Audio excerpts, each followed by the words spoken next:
Yes, sir. Good afternoon, everybody. So today we have Professor Shukhendu Shamazdar with us. Professor Dr. Shukhendu Shamazdar serves as at Maulana Abul Kalam Azad University of Technology, West Bengal, formerly known as West Bengal University of Technology, as a professor and director of the School of Natural, Applied and Social Sciences, head of the Department of Material Science and Technology, as well as professor in charge of the Language Laboratory. Professor Shamazdar has 25 years of academic and 10 years of industry corporate experience, of which 20 years have been in the USA. Upon earning his PhD from the University of Michigan, Ann Arbor, he was appointed directly as an assistant professor at a premier university in Ohio, USA. In that capacity, he engaged in collaborative research in material science with a group of MIT led by Professor John B. Van der Sande, the then Dean of Engineering at MIT. Professor Samazdar is well published in journals like Applied Physics Letters, the Journal of Material Science, etc. He has supervised over 100 postgraduate students for their thesis and dissertation work and made presentations at numerous conferences in all continents. After his tenure in academia, Dr. Samazdar had a stint in the corporate sector of the US, notably at Toyota USA and Biomet USA, a BE from Jadavpur University and an ME from the Indian Institute of Science, Bangalore. Dr. Shukhendu Samazdar is originally trained as a materials engineer. He was a recipient of the prestigious Nehru Cambridge Scholarship and was recognized by the editor-in-chief of the Journal of Material Science for thoughtful contributions to that journal. Prior joining Macau, Professor Shukhendu Samazdar served as the founding pro-vice chancellor of Kaziranga University in Jorhat, Assam, and as the founding vice chancellor of SICOM Skills University in Shantiniketan, West Bengal. Welcome you, sir. Thank you very much for your presence. Now I would like to introduce Dr. Radha Vallabh Bhatt. He will also be enrich us with his gracious presence in this session.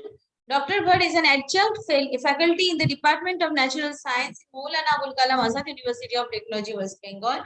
He has done MSc in Physics from Jadavpur University, MTech Instrument Technology from Indian Institute of Science, Bangalore, and PhD from Jadavpur University. He is a retired professor at Department of Instrumentation Science, Jadavpur University.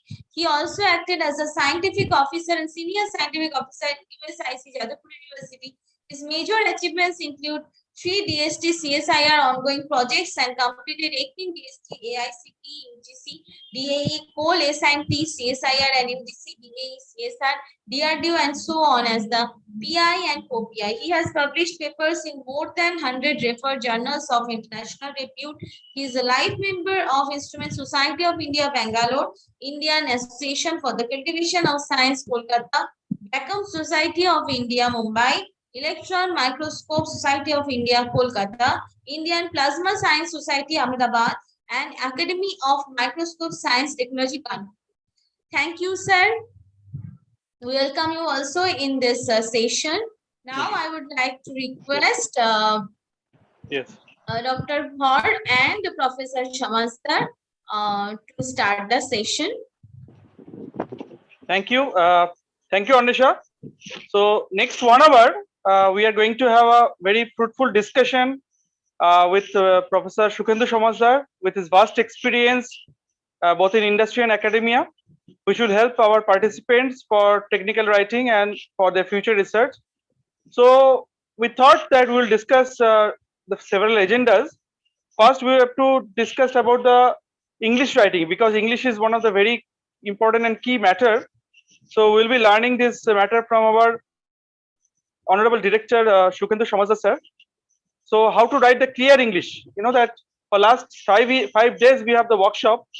We are getting how to write the abstract. We are getting how to write the body of the paper, means result discussion, how to write the conclusion in a proper fashion.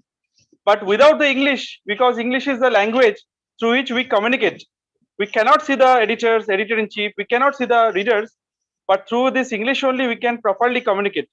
So we'll learn it from Shukhendu Shamazdar sir as well as from Radha Vallabh sir. We want to learn that how this plagiarism checking is very important. So we'll go to you, sir, to because he's also taking this charge of plagiarism. He has a vast experience of, I think he has guided more than 15 students, right? Isn't it, sir? So PhD students. So he has vast experience. So I believe that participants will interact, make an interactive session up to 4 p.m. We'll be discussing in this various matters. Also, we will discuss at the end something about interdisciplinary research, because nowadays research is interdisciplinary. Computer science with physics, computer science with materials with biology. So all the cross disciplines are there. So we'll be discussing those things at the last. So may I ask, may I start with uh, Professor Shukhendu Shamazdar sir to say something about the clear English, so that participants can understand uh, how to write and how to communicate, especially through this short papers and long papers. Thank you, sir. Thank you. Thank you, Professor Day. Thank you, Dr. Mukherjee, for the introduction. Well, if I may, I would like to share a few slides just to share my ideas about writing, as good writing is a manifestation of clear thinking. So,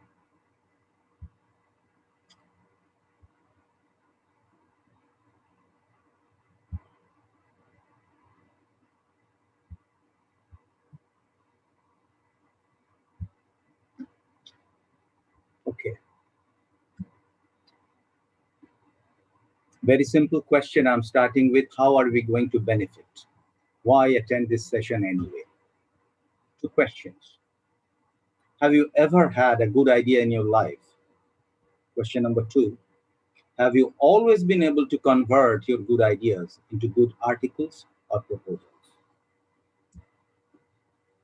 If your answer is yes to the first one and no to the second one, I hope you would be able to take something useful after this session.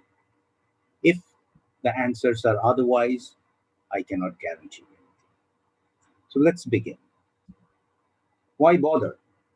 The reasons are: ideal reason would be scientific research is not complete until it has been communicated. And what is communication? Communication is the process of first clarifying to oneself and then conveying to others the meaning and significance of one's ideas. Typically, we skip the first part. We think we understand, we think it is clear, however, it is not always so. So it helps to keep in mind that clarifying to oneself is important. If now, importance of English, Professor Day indicated. Now, if you see, even in non-native speaking countries such as Netherlands, Italy, Germany, France, where English is not the native language, the number of English publications are increasing with time. So this yellows are English. So this is a practical reason. It's a real reason. It's not just the ideal part. And then the foremost reasons of rejection of papers and articles are flaw in study design, poorly formulated research questions, poor writing and organization, language and spelling issues, poorly presented visual elements. So these are the reasons which justify spending some time trying to figure out how we can improve. So essentially, I would like to establish or convince you that good writing is clear thinking made visible. So we have this world of ideas, which is also known as the mind. Our mind is full of ideas. And that's where writing, that's where thinking originates. Out of that precipitates writing. And how does it happen? We first have to generate ideas, then manage them, and then express them. And then this is an iterative cycle that keeps on going. So in order to generate, one needs to read observe, experiment, and that experimentation could be simulation, computing, actual chemistry experiments. So, and then we need to discuss, that is brainstorm, and then write. And then for managing, one needs to recognize the different ideas, identify them, select, assemble, order, relate, and validate. And then express them in terms of text, tables, charts, graphs, and diagrams. And this process, these three are intermingled together, and then they happen in an iterative fashion. So we need to pay attention to all of those. Now, the first thing that, since this is a world of ideas, is it's in our mind, we need to know how the mind works. The human mind processes information in chunks. If I ask you, do you remember, would you be able to recognize your friend from a distance of, let's say, 10 meters? You will say, yes, of course, I know his or her face. But if I show you only the nose or the ear of that best friend of yours from up close, you may not be able to recognize. The reason is human mind processes information not in bits, but chunks. We remember stories better than words. Faces often better than names. So this is something very important to keep in mind. And that's why there is a saying that the picture is worth 1,000 words and the big picture is worth 1,000,000. So what is the takeaway? And also, where does it come from? It comes from actually the prehistory of human and the evolutionary past of human beings, all the apes and humans particularly. Our brain, 1/3 of our human brain is dedicated to vision, as opposed to much smaller version being dedicated to text. So that's the important thing, that the mind processes information in chunks and in pictures. And where is the evidence? The evidence is ancient writing was actually in terms of pictograms, that is cuneiform, hieroglyphics, and the paintings. These are expressions of written communication that is much older, are much earlier than actual textual writing. So that's the important thing, that how the communication takes place, not just a few strings of text, but all together as chunks and as stories, which involve text, pictures, diagram, etc., etc. That brings us to the world of ideas. Now, idea actually is not a singular noun. It's, in a sense, is plural, like furniture. It's a collective noun. So every idea is a combination of other ideas. So when it is plural, there are, or composite, if you will, then there are different elements, and those elements are connected to each other in a particular order. So organizing it matters. And idea management starts with assembling, ordering, relating, and how adapting and all that. And this is some sort of an abstract picture. I would like to show you what I mean using something that all of us have experienced, that is an disorganized closet or almirah. We have a heap of clothes, there are tons of them, but since this is disorganized, it is next to impossible to make them useful. It is very difficult to make use of all of these. However, if it is well organized, it is much more amenable to use. So that's the idea, that our ideas have to be well organized in our mind. And there are ways of doing it. And once we think clearly, it will precipitate as clear writing. It will manifest itself as clear writing, be it in English or any other language, on paper or on the screen. So the idea is essentially how to organize our thoughts, and that's not easy at all. I will give you an example. This is a jumbled up lots of certain letters in a disorganized fashion. Do you know, can we reorganize it into a sentence or something meaningful? Like the way we saw there was a disorganized closet and then there was an organized closet. Yes, indeed we can. It can be organized into a sentence like this: the quick brown fox jumps over the lazy dog. What did it do? It is carrying some meaning now. Here, it was meaningless. Although the units were there, the elements were there, they were not properly ordered and connected, and therefore carried no meaning. That's what we do. That is when we try to write our job, when we try to communicate, that is clarifying to oneself, is the meaning is to create meanings out of disparate letters or disparate units, putting them together. It's like putting a jigsaw puzzle together. So how could you do that? One way is to map your mind. And what do I mean by mapping the mind? Well, why and how? Let us say why. Because it would help you structure and organize the ideas the way it has organized that closet. It will show the relationship between the ideas, how they are related. If they are disparate, they are disjointed, or is there any connection between the ideas? It will help you to visualize the overall concept. That is, it is going to paint a picture, a story, which we would be able to communicate and remember. It is going to help you emerge a creative solution. So these are some of the benefits that comes from our ability to map our mind. And there's all of us had done it. All of us, most of us perhaps even do it now in different forms. And how to do it? First is, the very, very first thing is to start with is asking a focused question. Then we need to brainstorm, then identify the main idea, and then order the ideas.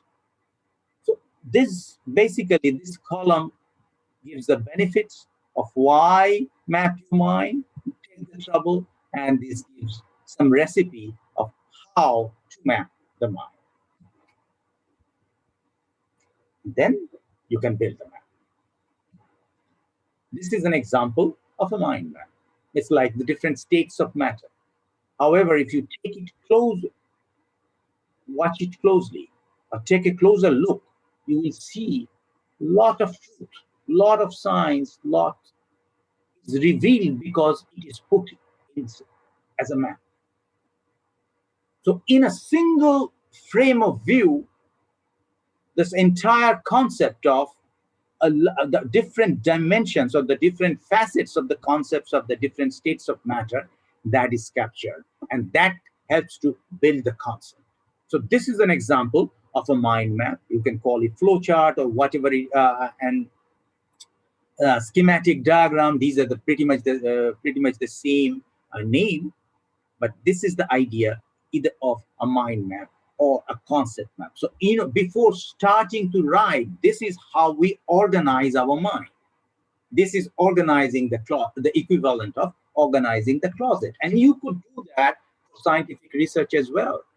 So this is an example where the idea of a paper or certain experiments are laid out in a logical fashion.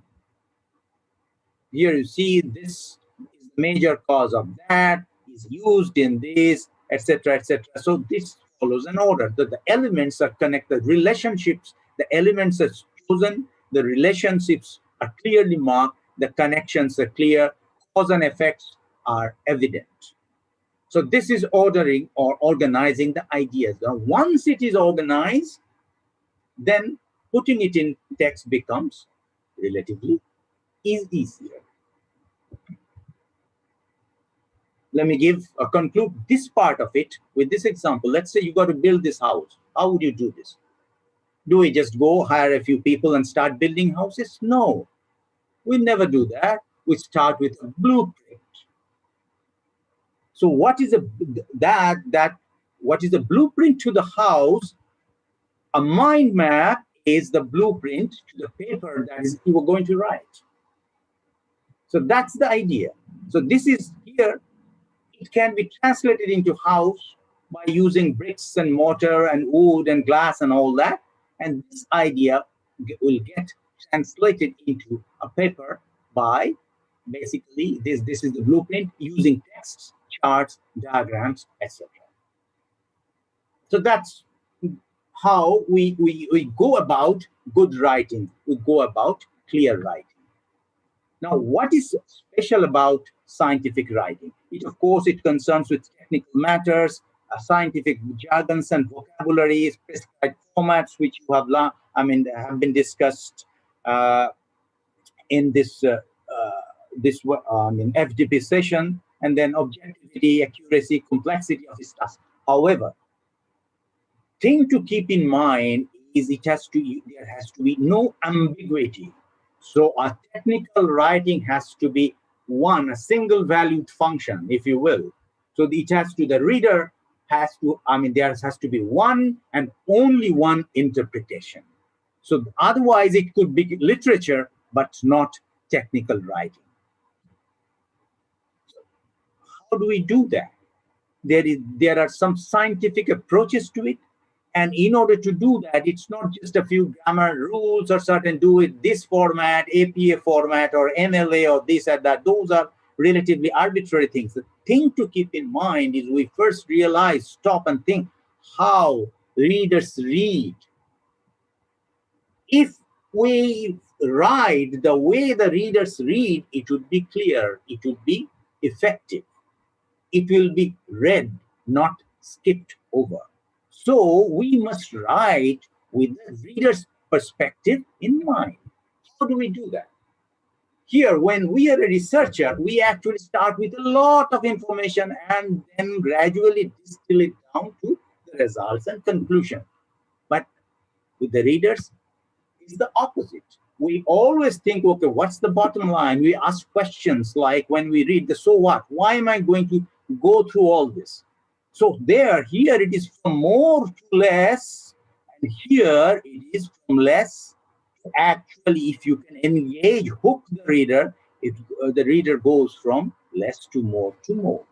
This is a different approach, and we got to keep it in mind when we write as a scientific and technical writer, how a reader actually reads. So this message box approach helps. We got to keep in mind the audience who is impacted by this. Then the problem, what specific, or basically then the issue, broadly, what are we working on? What keywords would you research would find your topic online? Then what problems, what specific dimensions of the problem are you addressing? But then comes the question of the reader, so what? So what does your audience value? It is very important. So if you are sending a paper to a particular journal, what does the editorial board value? Or if you are sending it a proposal to DST, what are their priorities? How does it impact them, not you or not me, the writer? And so the solutions and the benefits have to be cast in that light. So this is a very important question, is what? Always keep it in mind. From the reader's perspective, it is two phrases. One is what, the other one is so what. So once we have that background, we can take a systems approach. What is a system? A system is an interconnected set of elements that is coherently organized in a way that achieves something. So there is a goal. The goal has to be achieved. A purpose. A system is a purposeful unit. If you look at that definition closely for a minute, you can see that a system must consist of three kinds of things. It has to have its elements, the interconnections, and the purpose. So it is essentially a network with elements and interconnections, and that has a purpose. A simple sentence like this is actually a system in a sense. So it has, for example, these elements. In the epic Mahabharata, Arjun killed his brother. So these are the elements, and they are connected to one another, interconnections. And what is the purpose? The purpose is to evoke emotional responses in the readers. So that is the purpose of a sentence, or a literary sentence, or a literary paragraph. That's not the case for technical or scientific writing. That has different purposes. If you're writing a proposal, the purpose is to persuade the person to give you a grant, or persuade if you are writing it to an article in a magazine or on a journal, the purpose is to persuade, to convince the editors that it is worth publishing, it has merit. So there are, and if you are writing as an activist, so to say, the purpose is to make people, persuade them to change their mind to take certain actions. Here, the purpose is different. However, it's a simple example where the idea of elements, interconnections, and purpose, and how they are properly done in the proper order, that is illustrated. So I could go to from that simple example to a relatively not complex, but a complete example with a structure. Here you see this is a structure. It has elements, and it has interconnections, and it has a purpose. If it is a, let us say, if it is a doorway, so to say, it has a purpose. It has to let people pass. So the elements of good writing are these. It has to have a thesis, unity, organization, paragraph, beginning and ending, and transition. And the purposes are manifold. For example, it has to give example like illustration, process analysis, definition, division and classification, comparison and contrast, cause and effect, and argument. And I will just explain those to you just very briefly. What is thesis? The thesis of an essay or an article is its main idea, the point it is trying to make. The thesis controls and directs the content of the essay. So there is this rule of one, the main idea, and stick to it. Don't get derailed or distracted. Unity, a unified essay or article stays within the limits or the bounds of its thesis. The main idea should be clear and no digression from it is allowed. Then comes organization, that is ordering. In an essay or article, ideas and informations cannot be presented all at once. So just imagine that disorganized closet. It was all hip together. Doesn't make sense. Doesn't make is useless. So they have to be arranged in some order. That order is the article's organization. Examples are spatial order, time, that is chronological order, logical order, order of importance, most to least familiar, specific to general, general to specific, etc. Then comes paragraph. What is a paragraph? Within an essay, the paragraph is the most important unit of thought. So paragraph is an unit of thought.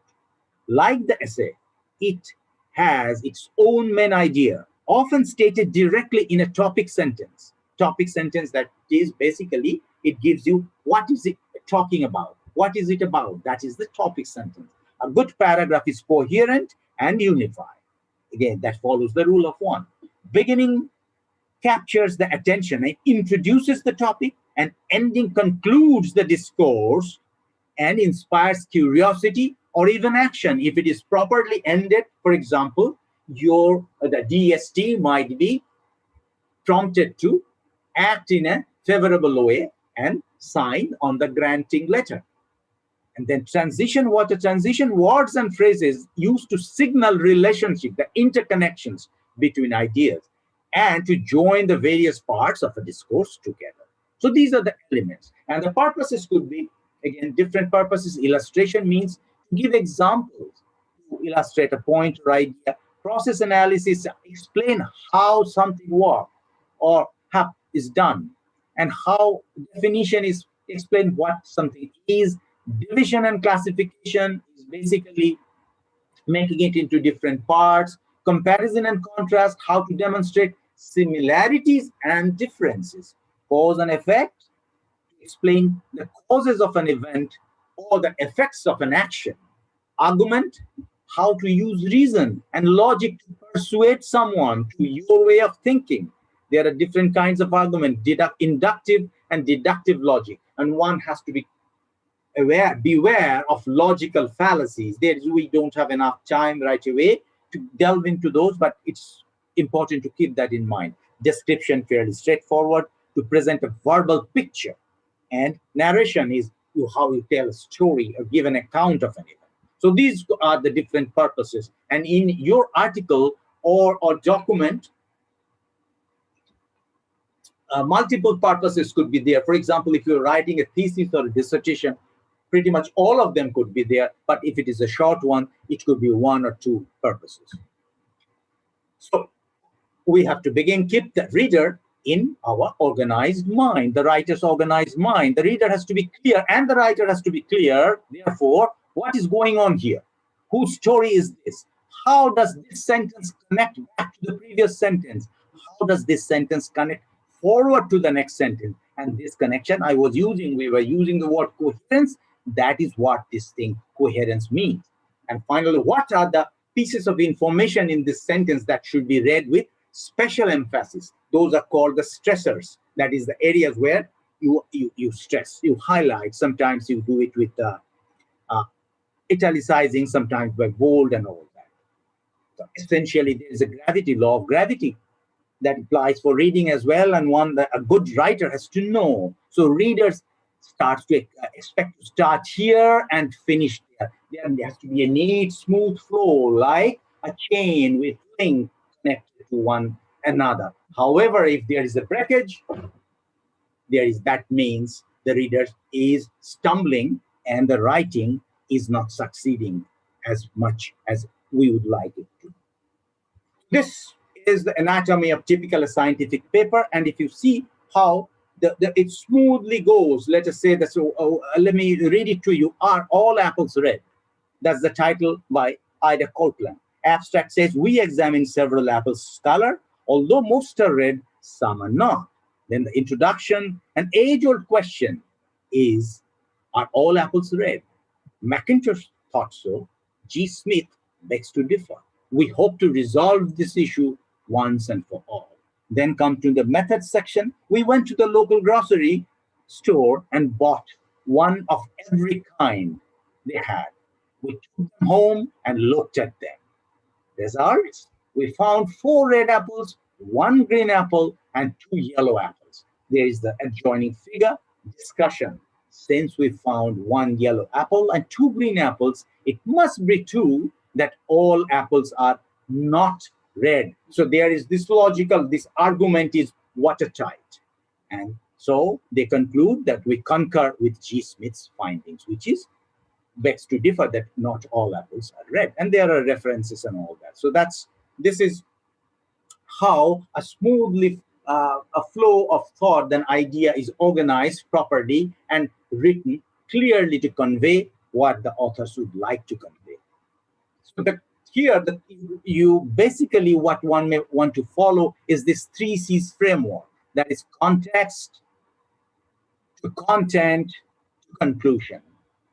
Here you see the abstract, and there is this big, this is the introduction part, the big problem in science. I mean, basically from the larger domain to the smaller domain. I am not going to get into the details at this moment, but this is how essentially this one, the thing to keep in mind, the context, that is the topic, then the context, and then you talk about it, and then the conclusions come in a logical fashion. And I will give you one example with this introduction. For example, introduction is going to basically answer these 2 questions, what and so what.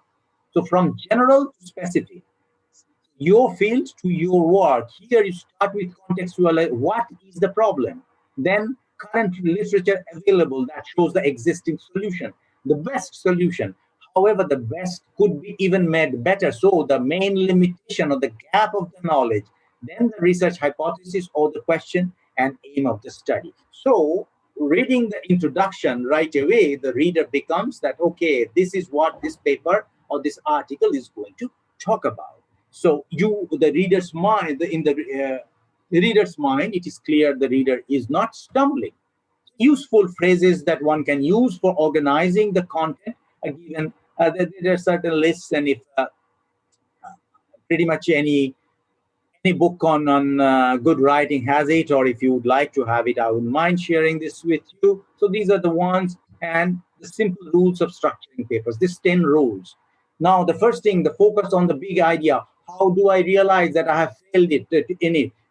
If my readers cannot give a 1-sentence summary what the paper is about, Now, using the context content confusion, that is, how do we know that it is being violated? We need to improve. If readers ask why too many times, if they're stumbling, then optimizing the logical flow, then these are the rules and these are the signposts by which how one can sense once you give it to your draft to your advisor or your peer or anyone, then these are the signposts by which one can figure out which of the rules are being violated. Now coming back, basically the takeaway, how do we do? We begin with asking the right question. Without question, that means then basically what does the question do to your writing? The question actually lends a purpose to the writing. Why are we writing? So that's important. That is at the center. That is not just importance, that is seminally important. Can it read well? And thou shalt write well. In order to write well, one has to read good writing, read a lot, listen intently, carefully, and write a lot. And actually, critical reading is not that much of a trivial thing.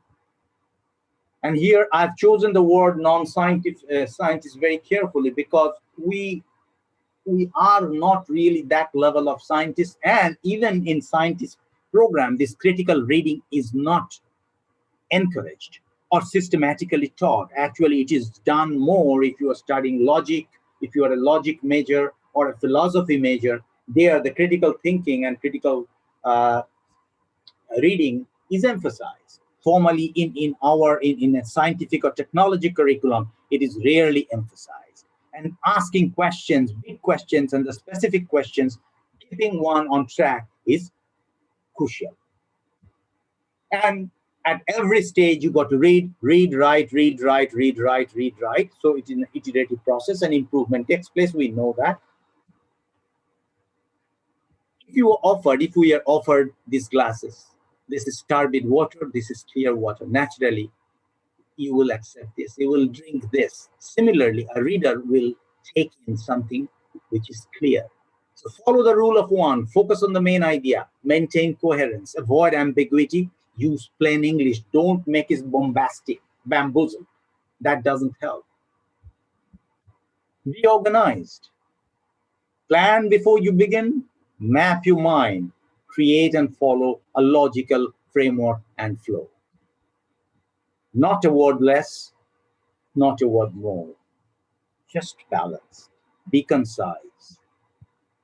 Exact description of the processes, procedures, accurate and complete reporting of results, logically admissible interpretation, consistent and conservative conclusion.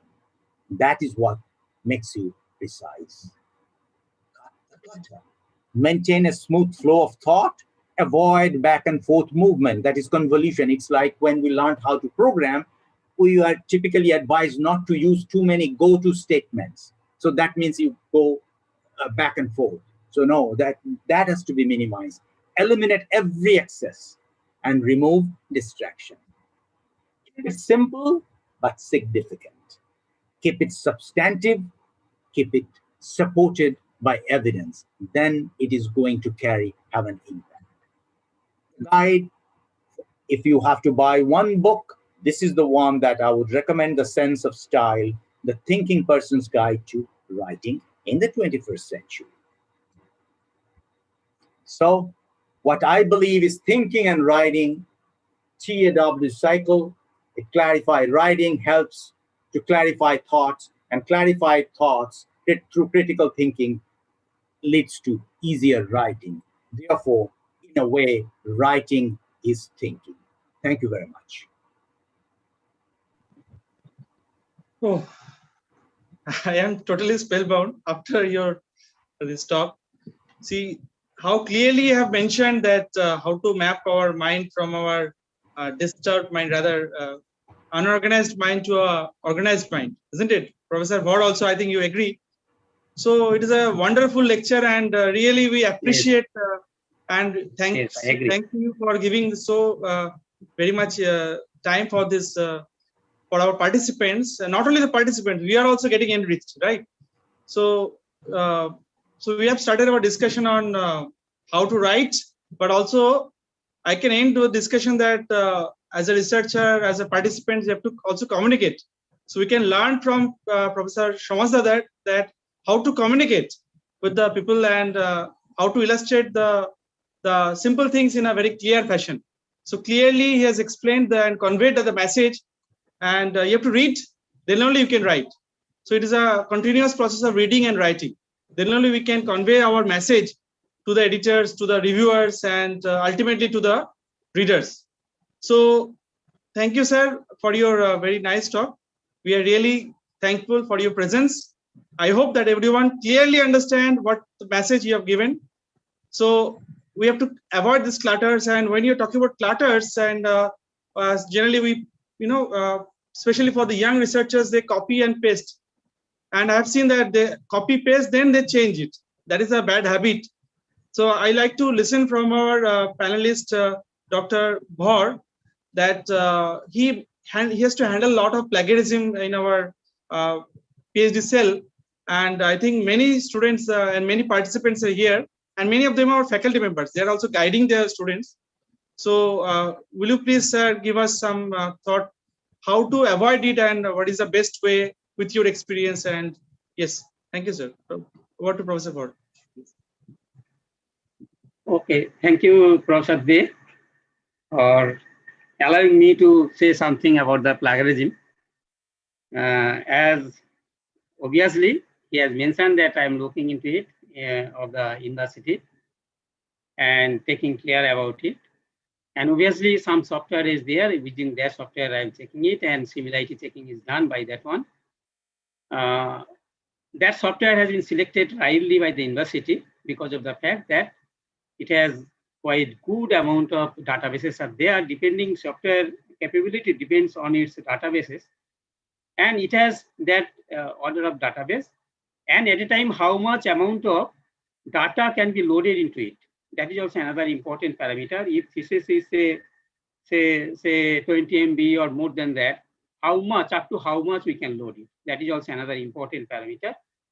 Now I am sharing the screen for showing some rules and regulation what has already been imposed by the UGC, and all the researchers should follow that, because without which it is not possible to submit any thesis, because if it is not your similarity checking within 10, then only it is allowed. After that it is not allowed. And what are the rules and what the researchers should follow to keep it their plagiarism range within that range, that we have to check. Let us share the screen.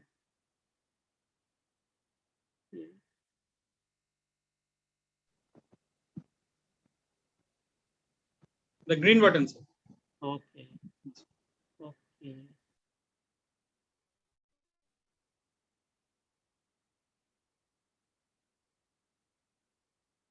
Okay. Now, this is our my topic is plagiarism, how to avoid it. That is the main topic. But before that, I want to mention that what is plagiarism.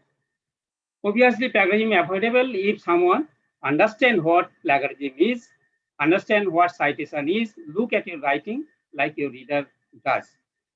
So use author's idea and words without giving author credit is main source of plagiarism. But obviously, I must mention that Professor Samazdar has already given some idea about how to write and how to avoid it, though this term he has not used particularly, but indirectly he mentioned it, that how to keep it in mind, that how his mind can express his thought in his writing, in his or her writing. So what is the rule behind it? That is the gazette which came in effect from 23rd of July 2018. UGC published one gazette, and regulations came to our all universities or higher education institutions, and accordingly we have to impose the plagiarism check in all the scientific writing, and that should followed by all types of researchers, say all category of researchers, whether it is staff or faculty or research scholars, whoever may be. Now, plagiarism means the practice taking some. It is the definition that is given by the UGC. What is plagiarism? What is misconduct? Conduct. All these definitions have been mentioned over there in the plagiarism. And what are the objective of this one? There are one, two point, third point. They have mentioned what is the objective. Now, objective is to create awareness about responsible conduct of research, thesis, dissertation, promotion of academic integrity, and prevention of misconduct, including plagiarism in academic writing among the students, faculty, researchers, and staff. This is the first point. And 3.2, they have mentioned that to establish institutional mechanism through education and training to facilitate responsible conduct of research, thesis, dissertation, promotion of academic integrity, and deterrence from the plagiarism. And in the third point, they are mentioned in the objective that to develop system to detect plagiarism and to set up mechanism to prevent plagiarism and punish a student, faculty, researchers, or staff of HEI. HEI means higher education institutes in committing the act of plagiarism. These are the three objectives. And in the point 4, 5, 6, it has been mentioned what is the duties of HEI, what is the awareness program and training is necessary, and curbing of plagiarism, how to curb the plagiarism. Now, in the point 7, they have mentioned the similarity checks for exclusion from plagiarism. Which portion we can exclude? The similarity checks for plagiarism shall be exclude the following: all quoted work reproduced with all necessary permission and or attribution, all references, bibliography, table of content, paper, preface, and acknowledgements, all generic terms, laws, standard symbols, and standard equations. And at the bottom of that one, there is a note, and it has been mentioned that the research work carried out by the students, faculty, researcher, and staff shall be based on original ideas, which shall include abstracts, summary, hypotheses, observations, result, conclusions, and recommendations only, and shall not have any similarities. It shall exclude a common knowledge of coincidental term up to 14 consecutive words. So these are the things they have mentioned, and in the regulation, it has also mentioned the level of plagiarism. In the level 0, it has been mentioned that similarity is up to 10%, minor or similarities, no penalty is there. Level 1, from level 1 onwards, some penalties are there. Similarity is above 10% to 40%, similarity is above 40% to 60%, and similarity is above 60%. And in the 9, detection, reporting, handling of plagiarism, department there should have departmental academic integrity panel and also institutional academic integrity panel. And through that, some penalties has also, what type of penalty is to be given, that has also been mentioned in item number 12. So these are the things what is mentioned in the regulations.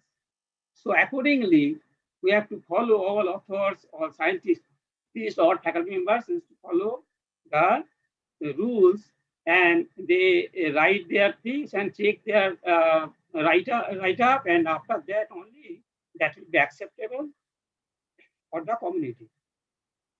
Now, when borrowing author excels same word, cite your author, use quotation marks around borrowed words, even when paraphrasing author information, then cite your author. Always when reporting authors information, cite your author. These are the things everybody should follow. Now, what are the definitions of academic integrity? Who is author? Who is common knowledge? What is departmental academic integrity? All these panel, all these have been also been mentioned in the regulations. Now, I am not going details of this one because of the fact that almost all the resource, all the persons, those who are in the research, they know what is source, what is academic integrity, what is the author, and what is common knowledge, what is departmental academic integrity is mentioned in the regulations. Actually, some departmental committees should be there that should take care into it, and they will meet and decide what penalty they will give into any person according to their flaw or plagiarism. Now, source means published primary and secondary material from any source, whatever, and includes written information and opinion gained directly from other people, including eminent scholars, public figures, and practitioners in any form whatsoever, as also data and information in the electronic form, be it audio, video, image, or text, information being given the same meaning as defined under Section 2.1, Section B, Section 5 of Information Technology Act 2000 and reproduced here in Regulation 2I. So these are the things. What are the exclusion that is already mentioned already? And the list of phases excluded and all exclusion have to be separately appended along with the submission documents of the thesis. Some of the repetitive phases that can be excluded are name and affiliation of authors, common definition, etc. to be given. So, self-plagiarism is also an important parameter. Copying material you have previously produced and passing it off as a new production can also, in some cases, may be plagiarism. So writers often maintain that because they are the authors, they can reuse their work as they please. It could not be defined as plagiarism since they are not taking any words or ideas from someone else. However, while the debate or whether self-plagiarism is possible continues, the ethics of self-plagiarism is significant, especially because of self-plagiarism can infringe upon a publisher's copyright. That is also another important parameter which is to be taken care of. Now, exclusion of self-plagiarism publication can be included. List of papers used to generate similarity report can only contain any papers mentioned in the list of publications related to the thesis work or papers published in Scopias, SCI, and Embassy. Indexed journals be excluded from the purview of the item 12.2 of UGC regulation. 12.2 is penalties which is given to the particular incumbent. As these papers are already undergone plagiarism checking by respective journals, so that has already that can be excluded from the 12.2. Item 12.2 will be applicable only if a paper is not published in a Scopias and then SCI and Embassy index journals.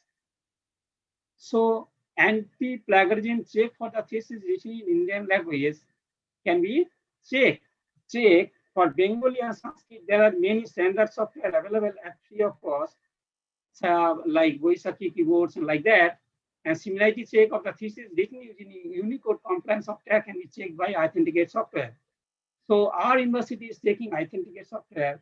There are other so many open source as well as commercial softwares are available, but most of the academic institutions are taking the Authenticate or as well as Turnitin.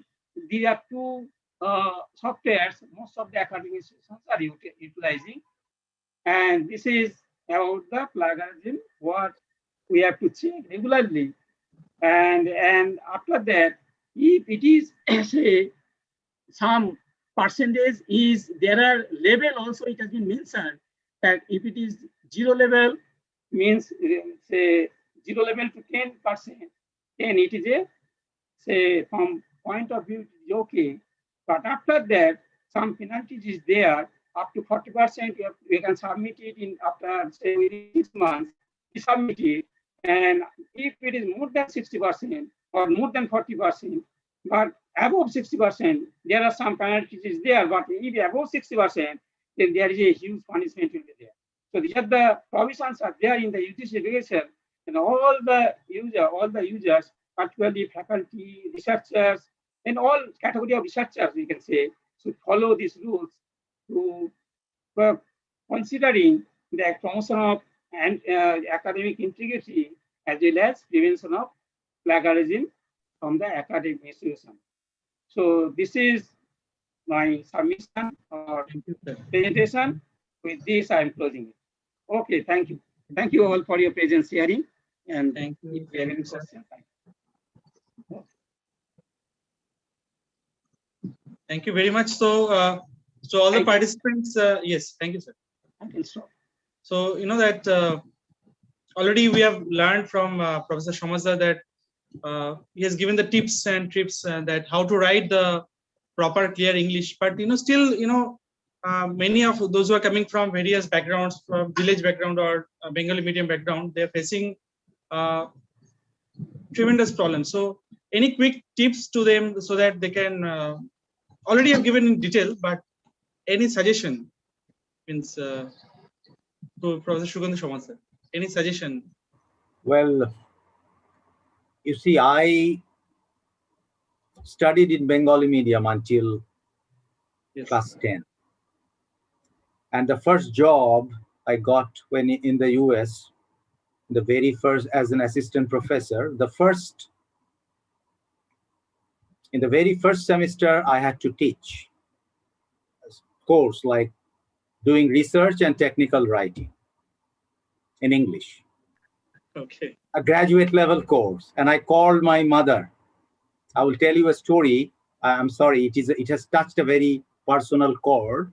Yes. In class 6, I overheard my elder brother, I was the youngest in the family, showing a khata like this to my mother and saying in Bengali, "Are bhaiyer to ekta banano thik nei." I overheard and I had no idea that making mistake or not doing well in studies actually can hurt somebody. And he was hurt. He just felt bad. And I felt, my goodness, I was not doing studies. Okay. But I never expected that to hurt my family. So that day I make a promise. I made a vow that I will not write a word whose spelling or meaning I do not know. And I started carrying a small Reader's Digest dictionary all the time on me.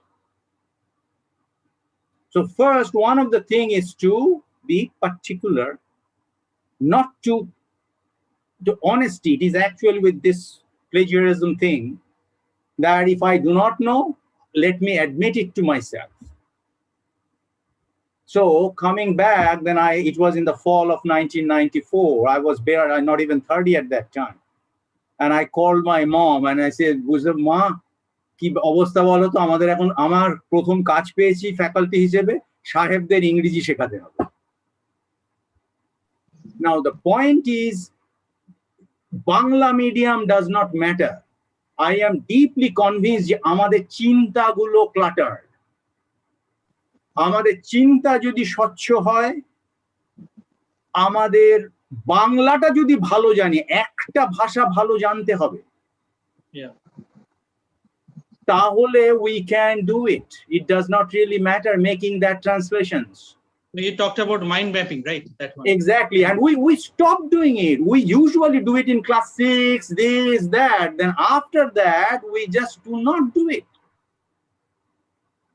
Everybody, I mean, again, I will tell you a personal story. This is something I had shared, and my nephew, he was doing his PhD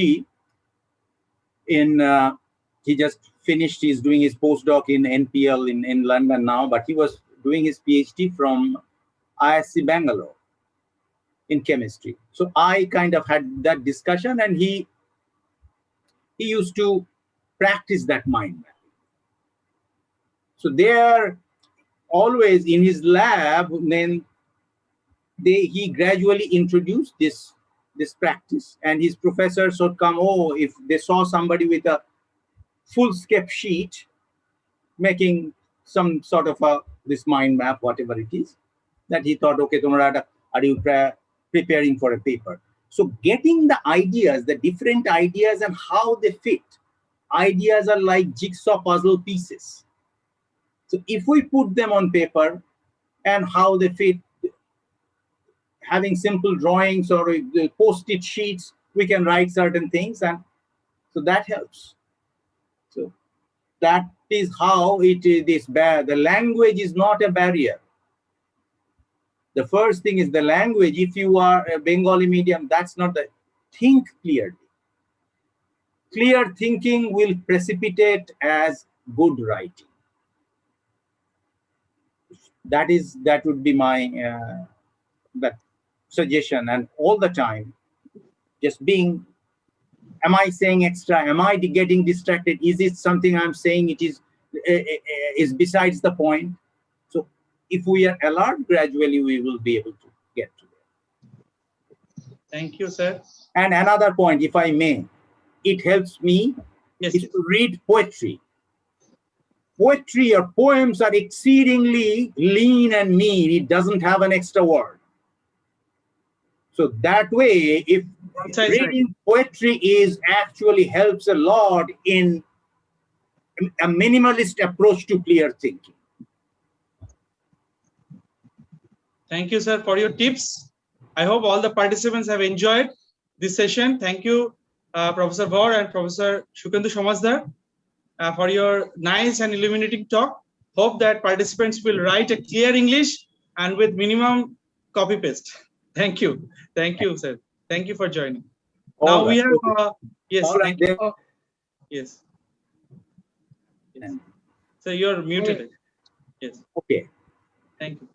Thank you, sir. So any problem, they will contact you, sir. Yeah. Okay. Sure. Okay. Thank you, Professor Day, for giving me this opportunity to say something about the plagiarism. Yes, yes. Obviously, it is an important matter nowadays. Everybody should check, and after that, they have to take whenever, if they want to send any paper in any place, then or publication or say thesis or dissertation, whatever may be, they should check it properly, and then only they can send it. So it is also a technique, obviously, because after checking whatever value it will come, then that is to be excluded. That is to be excluded from the similarity, that which part is his or her and which part is from some other source. That is to be identified and that is to be corrected, and after that only they will be able to send it. Okay, thank you, Professor Dev, for giving me this opportunity. Thank you for your guidance. Thank you very much. Thank you very much. Thank you. Now we have Professor Dhruborjyoti Chatterjee from Sister Nivedita University, Honorable Vice Chancellor, sir. Welcome, sir. Welcome. Namaskar. So yes, so we have our own Dr. Joy Bandyopadhyay, madam. So madam, please conduct the session. I hope that your students are joined and participants will be immensely benefited by the lecture of sir. Madam, please start the session. Thank you. Am I audible? Yes, yes, audible. Yes. Thank you very much, Professor Day, for introducing me to the audience. And I'm extremely thankful to you for giving me this opportunity today to introduce our keynote speaker of today's session, Professor Dhruborjyoti Chattopadhyay. Of course, few days back, Professor Day asked me if I could join today's session and further do the honors of introducing Professor Chattopadhyay to the audience. And I said, definitely, why not? It will be my great pleasure and privilege and honor as well. So Professor Chattopadhyay is currently the Vice Chancellor of Sister Nivedita University, as you all know. And prior to that, he served as the Vice Chancellor of Amity University, Kolkata. Of course, if I'm not mistaken, I think he will always be remembered as the founder Vice Chancellor of this organization. I hope I'm correct. Okay, so it is surely a great honor for all of us to have him with us, and as he has given a new dimension altogether to education and research in any organization that he was associated with. He has been serving as the Pro-Vice Chancellor of Calcutta University for several years, but he will always be remembered as the beloved teacher and a favorite professor of this university, Calcutta University, especially in the Department of Biochemistry and Biotechnology. And of course, he also served as an ex-director of the Center for Research in Nanoscience and Nanotechnology. We call it as CRNN. Professor Chattopadhyay has the experience in teaching at the postgraduate level for more than 35 years. So it's a big accomplishment. And he has supervised more than 30 PhD students. So to his beloved student, I think many of you know that he is popularly known as DJC Sir. And his long-time association as a visiting scientist with the United States of America and Japan is something I think it is worthy of praise. But most importantly, what I want to mention is that he has achieved laurels not only in the fields of biomedical research, precisely virology, which is very important now, biotechnology and nanotechnology. His success in his professional domain has led him to be the fellow of very prestigious academies, National Academy of Science and Indian Academy of Science, including the West Bengal Academy of Science and Technology, that is called as WAST. And of course, he has served as the president and also the president of Society of Biological Chemists, popularly known to us as SBC. And Professor Chattopadhyay has more than 125 publications in peer-reviewed international journals and 5 review articles and 6 book chapters. And of course, 1 US patent to his credit.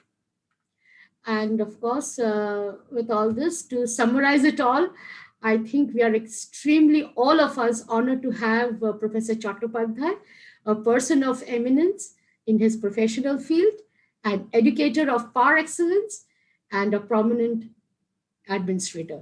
So with these few words, I now welcome Professor Dhrubajyoti Chattopadhyay once again to take over and address the audience with his valuable and illuminating words. Welcome, Professor Chattopadhyay. Good afternoon. Thank you, Jaya. I normally used to tell her Jaya. Yes. Not Dr. Jaya Bandyopadhyay. And Dhruvoda. Anyway, yes.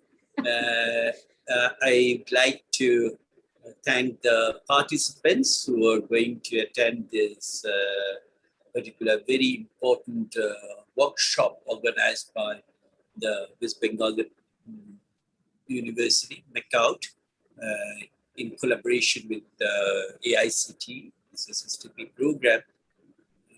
I want to congratulate the Vice Chancellor, Honorable Vice Chancellor, a good friend of mine, Professor Shweka Poitro, the Dr. Devashish also over here. Thank you. And I just got the chance to listen to the last lecture and last comments also from the last session. And it's very interesting one. And I understand that it's very well fitted with what we are going to discuss for the next an hour or so. Now, one thing I just wanted to mention to all the participants that whatever I want to share with you is my own experience, my own understanding, and my own philosophy while doing the research for a long period of time. In fact, I think that right after the school, I started doing number of projects in my presidency college, in science college, and that is because I have a strong inclination for doing research. But understanding the art of writing is something which I can tell you that I started to learn from the days of my writing the MSc dissertation. Yes, during my time of MSc dissertation, when we have in our MSc classes to write a dissertation on a subject area, and at that time I remember that I taken the subject as the RNA challenges.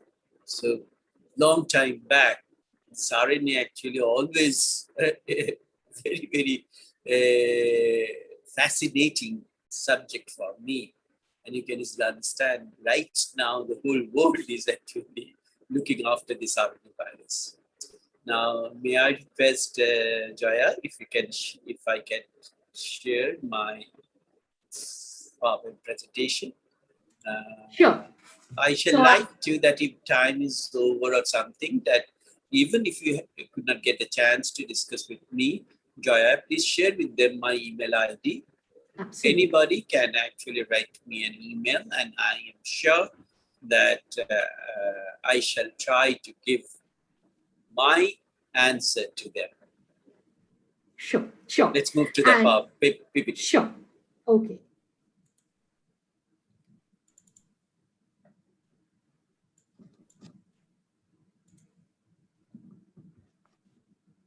So Yes. I have shared it. Can you see it? Yeah, okay. yeah. You can just let me know. I will yes, move on. yes, Okay. definitely. So when I received this email invitation, I was thinking, what should be my title of this? Then I know that it's an art of writing is the one, but I thought, why not I make it a little bit differently? Scientific writing, the rules of the art. So this is the thing what I want to actually share with all of you. Next slide. While mentioning this thing, I just want to mention that, that the fundamental purpose of the scientific discourse is not the presentation of information and thought, but rather its actual communication. I hope that from the last two lectures already you could get very good knowledge about the communication. So this information, how it is different from communication, I am sure that you all know. It does not matter how pleased an author might be to have converted all the right data into sentences and paragraphs. It matters only whether a large majority of the reading audience accurately perceive what the author has in his mind. And this is a quote from, you can easily find it out. I think we can move on to the next slide.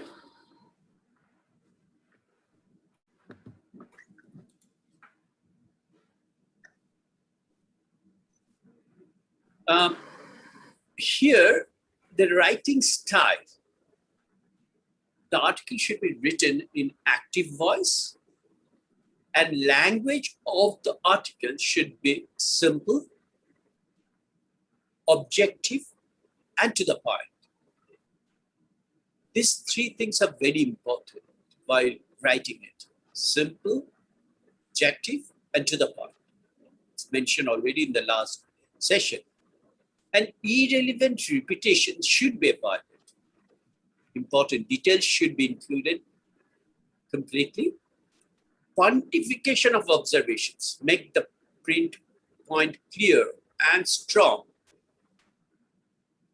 And then, while discussing the conclusion, clearly explain your reasoning. Define the experimental setup. And always present the clear definition of boundary conditions. And not only the strengths, but also the limitations and technical pitfalls associated with the methods and experimental setup.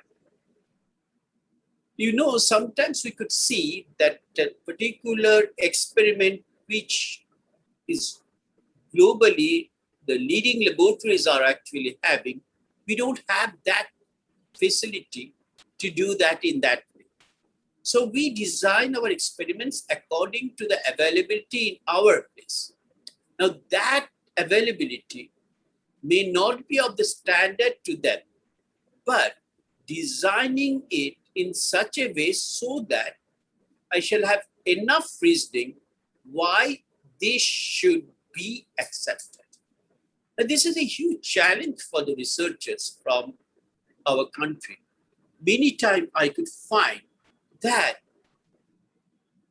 They said that you have to do this experiment, that experiment, but those facilities are not with us. So how to convince them is becoming very, very important. Carefully include all relevant references to background information. And the last point you have seen already. Now, by doing this, I just wanted to mention that avoid over-ambitious conclusions, which are not fully supported by your experiments. Next slide, please. Now, this is where I try to now discuss with you the two main steps. One is before you begin to write, actually. Planning, how you're planning to write this. And the other one step is execution when you write. So planning and execution, these are the two main steps. Next slide. And while doing this planning for science communication of any form, the things what are very important. Who are your readers? See, I am going to discuss with one of my very critical virology finding in a journal where not only the virologists, but everybody, molecular biologists, or even the other people, they used to read it. So who are your readers is going to be important. But if I want to publish in Journal of Virology or Virology, I know these are the readers are virologists. So in both the cases, my whole planning should be different. And naturally, the next point is what? What do you want to tell them? To the general one and to the virologist. So absolutely going to be different in two parts regarding the planning. And third, why? Why should they be reading your content? They might read the abstract and thought about that they are not going to read it.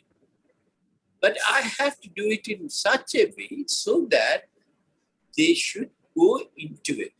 But I'm not sure that 100% I'm successful. I think I am not more than 60% successful. Next slide. So here, in the planning, first we have to evaluate your observations, understand your story, revisit your observations, and carefully ensure that all relevant experimental data are available, and whether minor additional experimentation is necessary to complete the story. So this is very important. You have written it, then you revisit and try to find out that whether these are the things important. Carefully select the most appropriate journal. Read and reread the scope and instructions to authors sections clearly and understand the fine print. These are very important and very important with respect to the art of writing. But while in execution, that is after you plan it, I already mentioned to you, write, revisit, rewrite, and then finalize. But while doing this write, rewrite thing, the things which are very important is to revise, rethink, and again write. So this particular cycle will go on. For some papers I have seen that I have to do it for 15, 20 times. In certain cases, even 2 to 3 times is sufficient. So it depends on the contents. It depends on the type of things I want to establish with proper experimentation. Next slide. this is very important to me, that good writing takes intuition, experiment, experience, and hard work. And like most other skills, practice makes perfect. So the practice makes perfect is one thing I want to share with all my participant friends. We should not think that the first time I'm writing is going to be the best one. The first time I'm publishing is going to be the best one. With time, the quality of my writing, the quality and perfections are going to be different, going to always go in a positive direction. Next slide. And while doing this thing, the most important skill required for good writing is reading. This is my absolute own experience. I wrote it. I thought, oh my goodness, oh, so good. After 2 or 3 days, I again read the article. And while reading it, I found, oh my goodness, these are the silly mistakes I have done. And in this way, reading the article number of times. This actually, I got it from one of my revered professor, Professor I.P. Chatterjee. He's so particular. And I found him, I got bored. He wrote a paper and I don't know how many times he scratched all the pages. So reading is another very, very good habit for good writing. Next slide. Now, what is meant by good writing? I look at 3 points. Clarity, use well accepted and understood technical terms, clearly defined terms and concepts that are new or less commonly understood.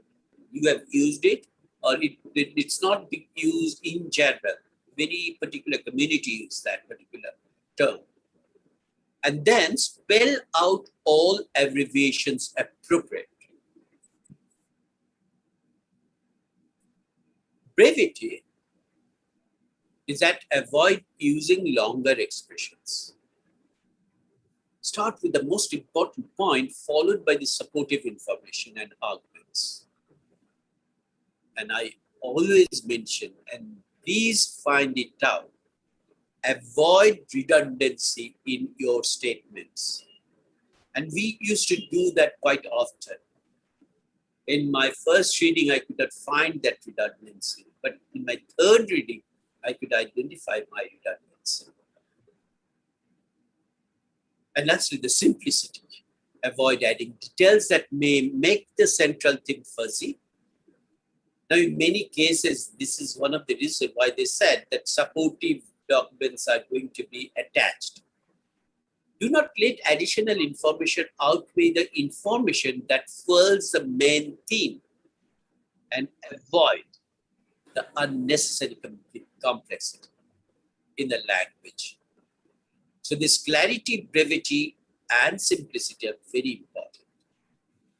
So I look at the structure of a scientific article. You know that we normally have the title to be identified first, then the abstract, and then the IMRAD style is introduction, material methods, results, and discussion. This is what we call as a IMRAD style. So after the title abstract part, we have to look at this IMRAD. Next, when going through this, if now I can tell you title while choosing the title. Say for example, the title I have given to my PowerPoint presentation, I have written at least 10, 12 titles and then jumbled up, weighed up, and then ultimately came to this, which I found that I am satisfied with it. But it may not be satisfied with all of you. You may think about, oh, what's the specialty about the title? But to me, the title is really good one. It's brief, but not incomplete.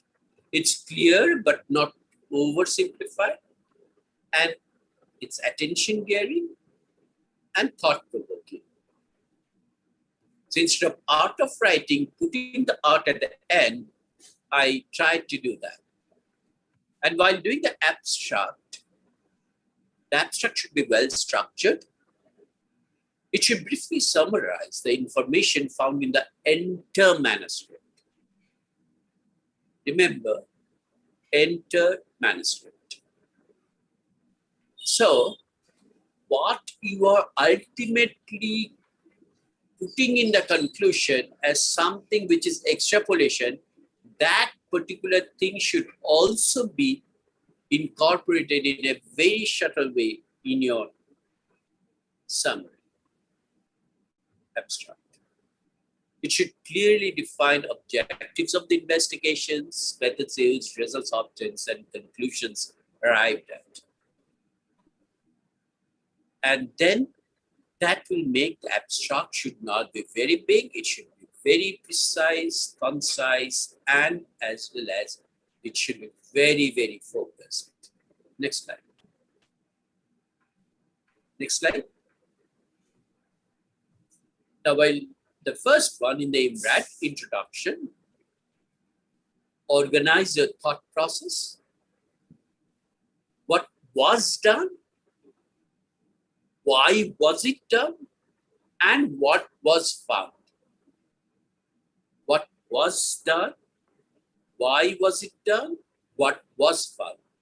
This is actually the reason for what you are going to present in this paper. So very focused way, you have to mention about what, why, what. Next slide. In the method section, this is very important because I found that in many cases, the methods given by any, I could get it from one paper. And when I tried to follow it, I found that there are a lot of loopholes which I have to do number of practices to get it done. So the technical protocols and modifications, if there are certain deviations from the standard procedures, that should be mentioned. The data collection method, the analytical procedures, softwares used, and the statistical evaluation. This last point of statistical evaluation is also very important. That what sort of statistical evaluation been done with respect to your quantitative results. Next. Then in the IMRAT, the third is results, R. And in this case, the first thing I have to mention about these observations, which are unique, the outcome, it will be organized in tabular form whenever possible, clearly labeled figures with the minutest of the details in the legends. The legend is very important. You know, I found that it is actually another very important part of any figure is a legend. As and when possible, mention the relevant negative outcomes. It should also highlight in your result the well-defined parameters, the succinct but complete, and you have to it clearly defines details of the statistical analysis. You could find that in all the time I am giving you a huge amount of importance to the statistical evaluation. This is very important nowadays. Next. Now, the discussion, that is a D, IMRAT's last one. So what is the significance of the observations made? How do they advance the existing knowledge in the field? What could be the short-term as well as the long-term implications of the observation? See, in certain papers, you may not need all these points, but in general, a full-fledged paper needs these points. It's the nature of the paper demands out of these points which are most suitable for that particular paper? What are the new questions that these observations provoke? Clearly spell out the novelty and value of findings. Do not speculate or overemphasize their findings. Remember, I always mention, don't be too ambitious in your conclusion part. Include the scope, if any, for extending the study for better understanding. And definitely also mention, if the study has limitations, include them with an explanation. This is again very important because as I mentioned to you, I found that in many cases, in the rebuttal, while the paper came back after review, this particular point, by making it very strong, I could get the observation or the opinion of the reviewers completely changed. Next. And this is almost the final one, the proofread. As I mentioned to you, read. And when you are totally satisfied, you proofread. Because in many times, it is small mistakes are actually happening. It's grammatical, it's spelling, and that's what I last deliberations mentioned very nicely. The proofread. These are very, very important. Next slide. This is what I want to share with you, that keeping in this in your mind, I think you'll be able to have a very, very nice publication. So good luck for you. Next publication. Thank you. So I'm ready for actually, if there are any questions, I can discuss. Thank you, Professor Chattopadhyay. That was a wonderful lecture. Of course, you have covered a wide segment from planning to the final shape of the paper. And definitely participants have also, some have gone through this exercise in the past few days, but there are some certain points that have struck me more very, very strongly, like having over-ambitious conclusions. That's absolutely very important. I think that is sometimes we, especially students, they make mistakes and they have a lot of over-ambitions, ambitious ideas, and they try to impose it. That is very, very important. We have to come to the ground level and we have to think it rationally. But I think there would be many questions. I do not know whether I cannot see. We can take some few questions, Professor Day, or should I continue? We can, I think participants can ask the question in the chat box. Yes, they can ask. Yeah. If I'd like to see. Yeah. So you can get the question in the chat box. So okay, there is. I have sent one query because I've seen your papers in various journals like biomaterials.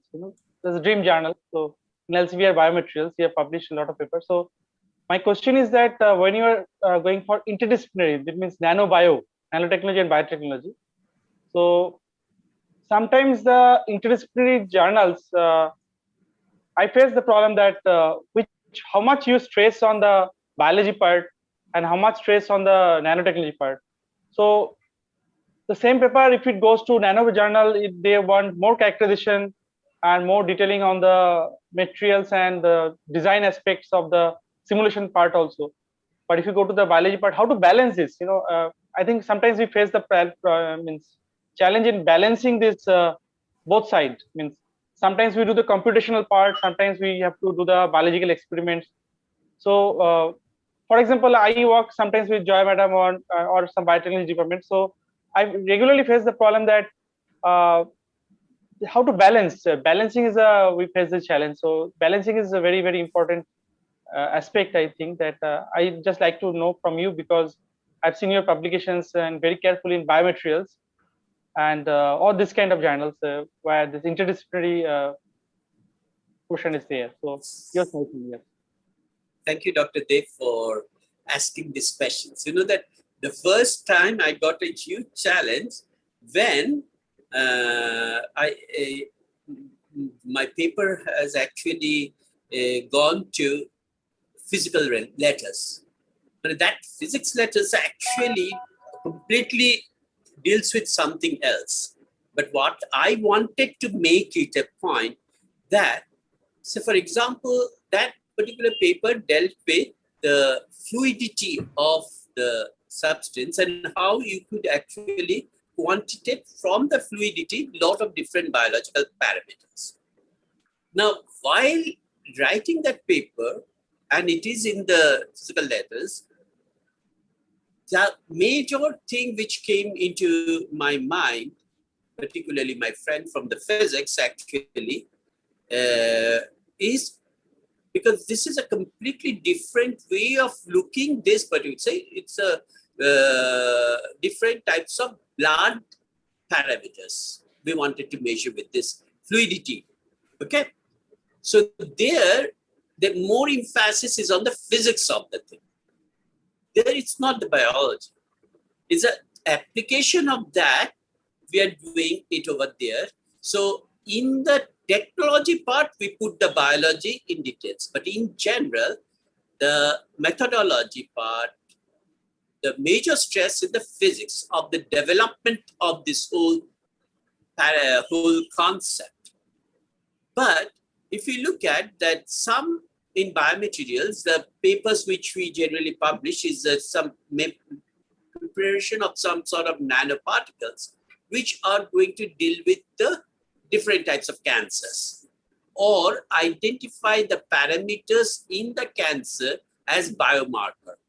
So when that is the focus, there I have to actually deal with the problem what faced in the cancer biology, which could not be addressed normally, but could be addressed by using these nanoparticles. So their biology gets the prevalence, not the preparation of the nanoparticles. The preparation of the nanoparticles is actually coming under a shorter section rather than application to that, first of all, in the cell system, second, that's in the animal system, in that way. So that's why I said the planning.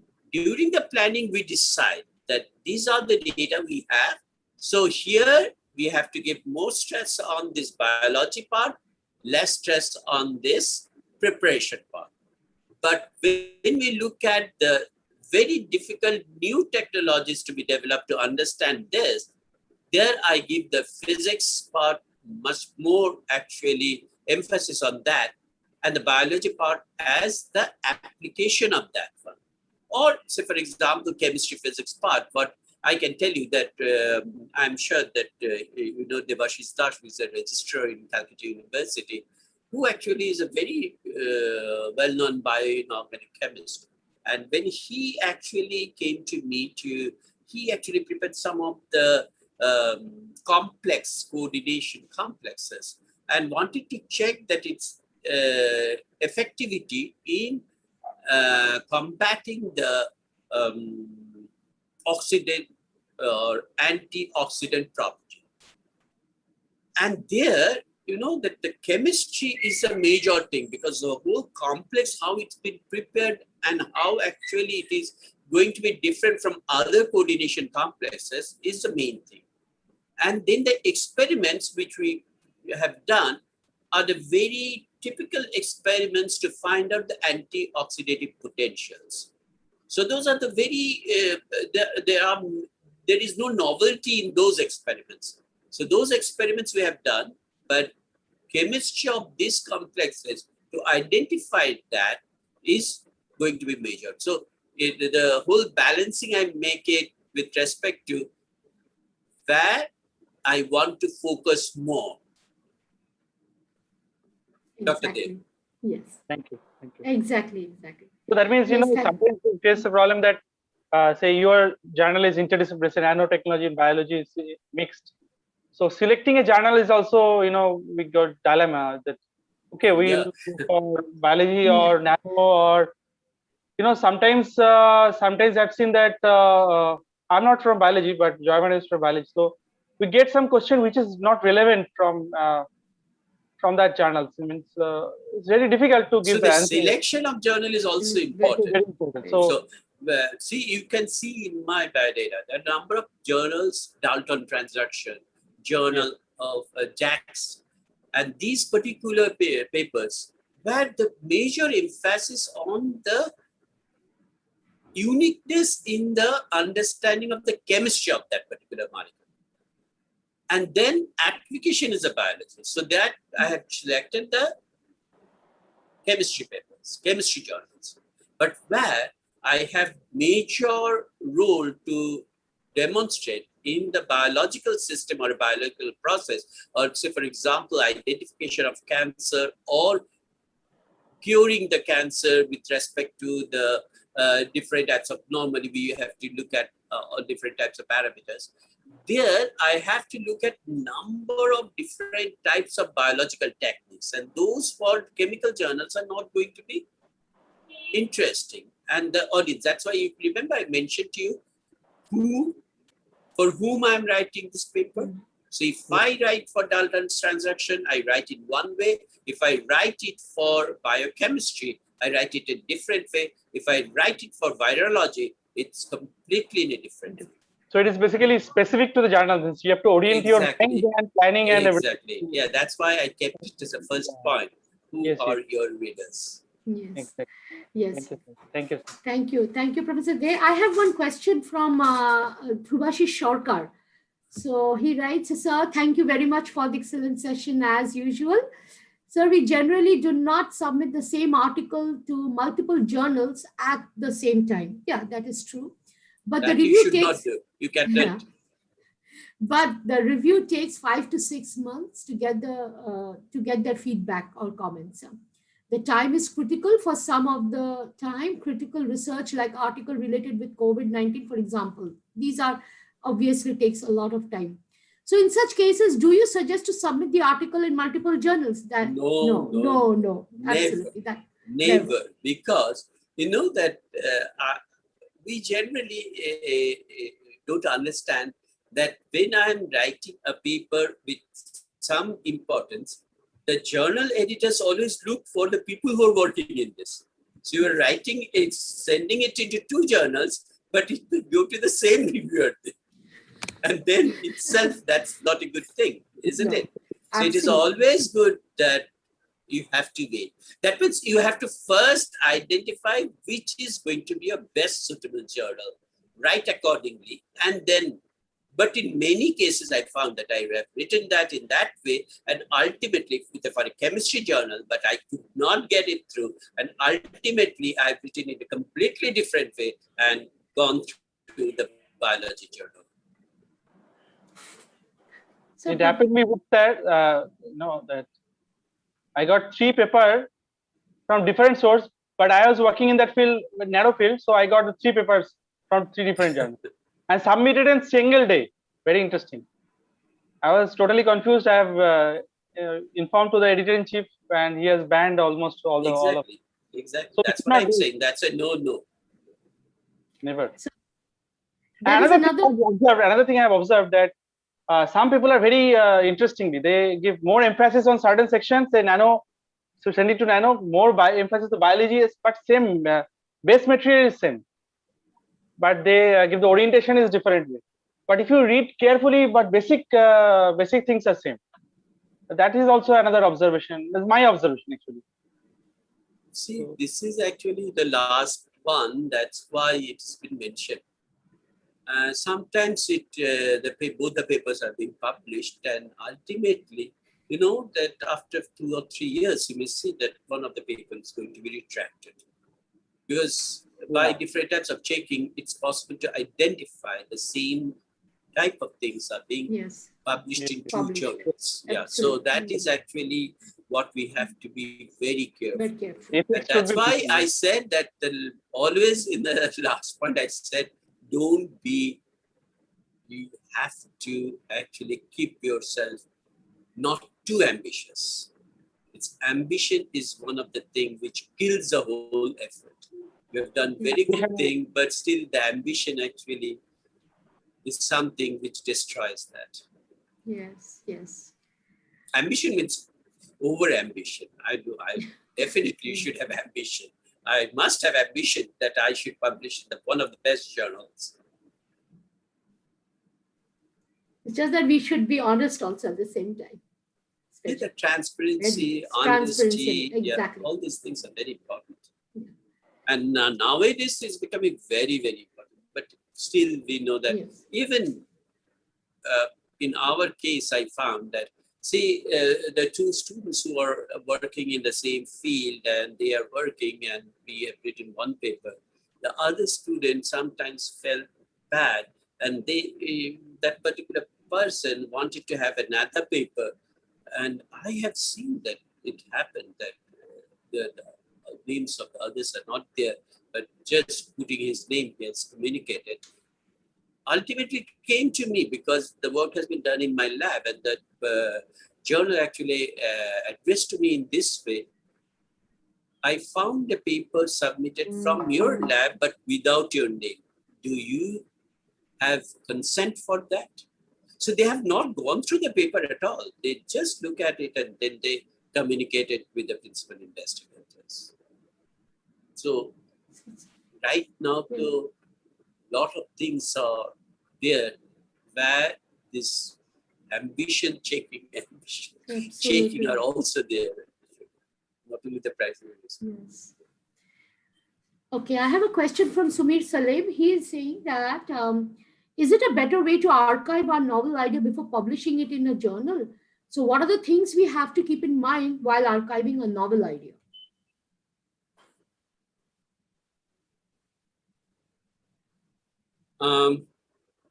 So by the time archiving, you wanted to make, you want to actually want to emphasize that IPR issues.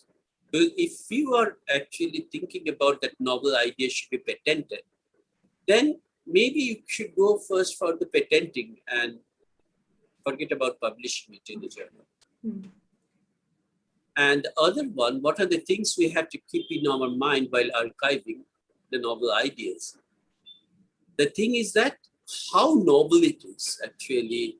When I said the novel idea, I have to continuously monitor that what is actually I define as novel idea, and then ultimately decide about it. So in general, either go for patenting or go for publishing, because during publication, you will get lots of reviewers' comments, which can actually let you know that whether really it's novel or not. Yes, in this regard, with this note, I want to ask you that there is the reviewer's comment and the rebuttal.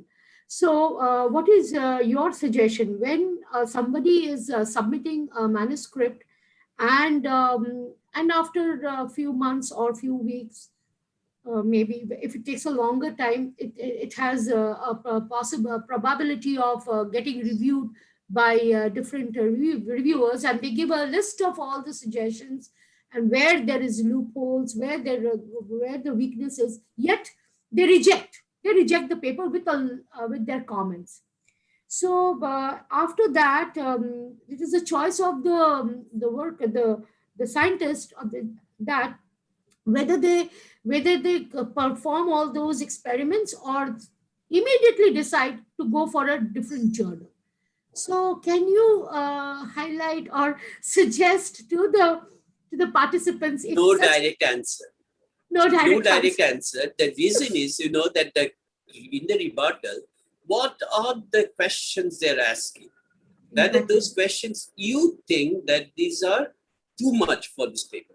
See, even in my case, I found that after giving all different types of rebuttal against all the points raised by the reviewers, ultimately, a completely new reviewers' comments came to me that you have to answer these things.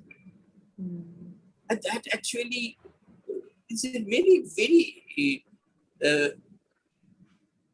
I got really puzzled that how come I could get these particular things, and I have written directly to the editor about this. And that editor, then they actually discussed with the corresponding editor and find out that there are some sort of problem regarding the reviewer's concept about giving me the chance to publish this paper. And then they came back to me with a lot of different questions, not regarding my experimentations. And you know that they have accepted the paper.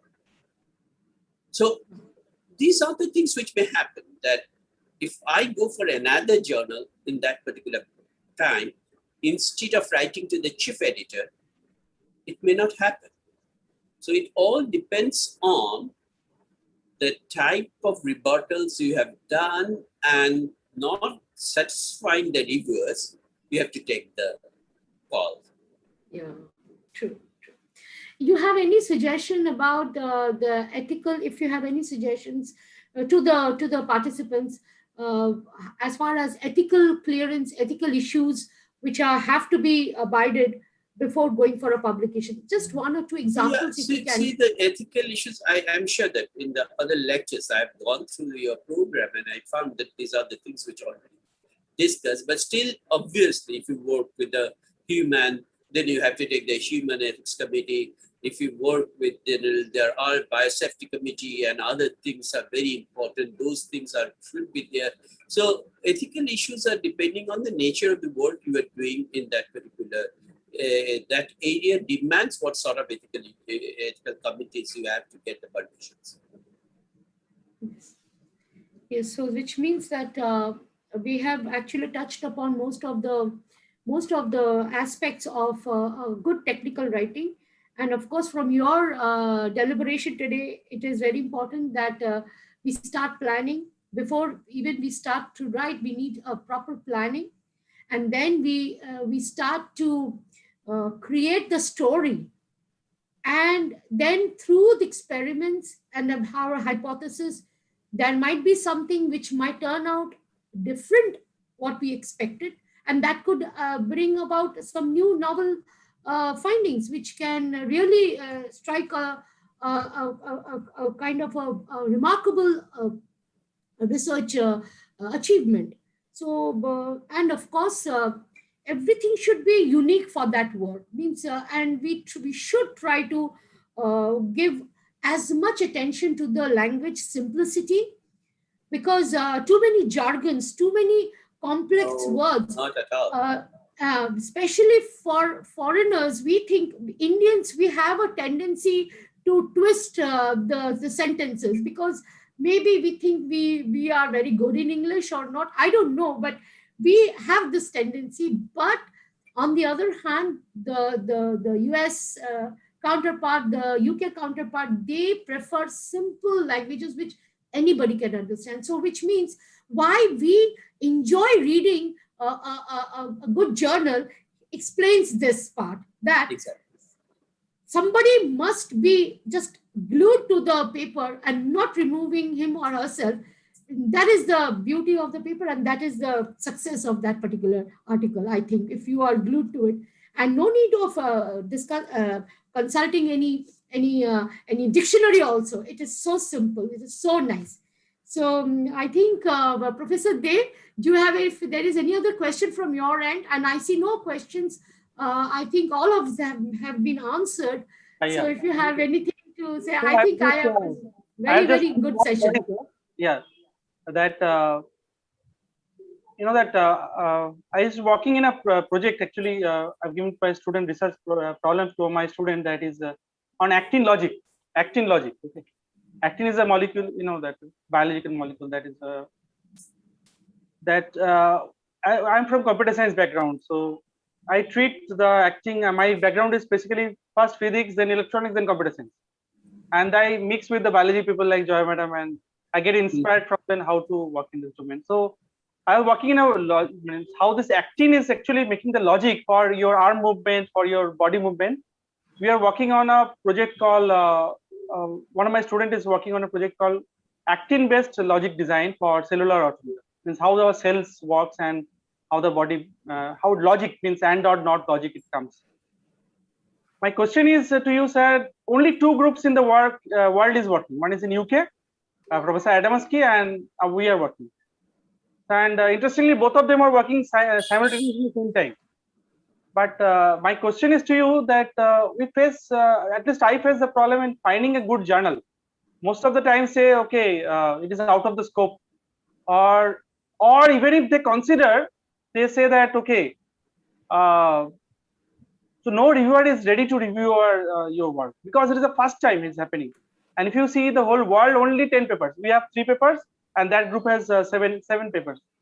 So only 10 papers. So is it a very difficult to open a new area of research? I face the challenge. This challenge. Definitely, new area is always challenging. Yes.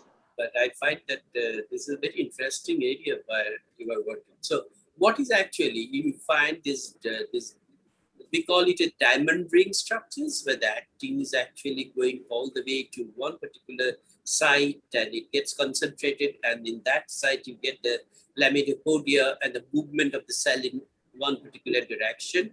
So this is a reorganization of the actin to one particular. So it's a distributing pattern to a pattern which is very concentrated pattern.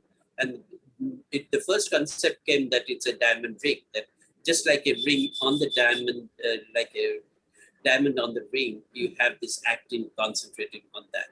Now, based on that logic, there are a number of other movements are being considered. But because it is a challenging area, what you said, it is right. But feels a challenge, carry on it. Because you may feel for some time to get through some journals, but ultimately, if you can, it will be really, really good. So don't get frustrated. Keep up with your energy. And very interestingly, I'm just sharing my experience. One journal, IET Nanobiotechnology, and have you tried cytoskeleton? Yeah. Yes.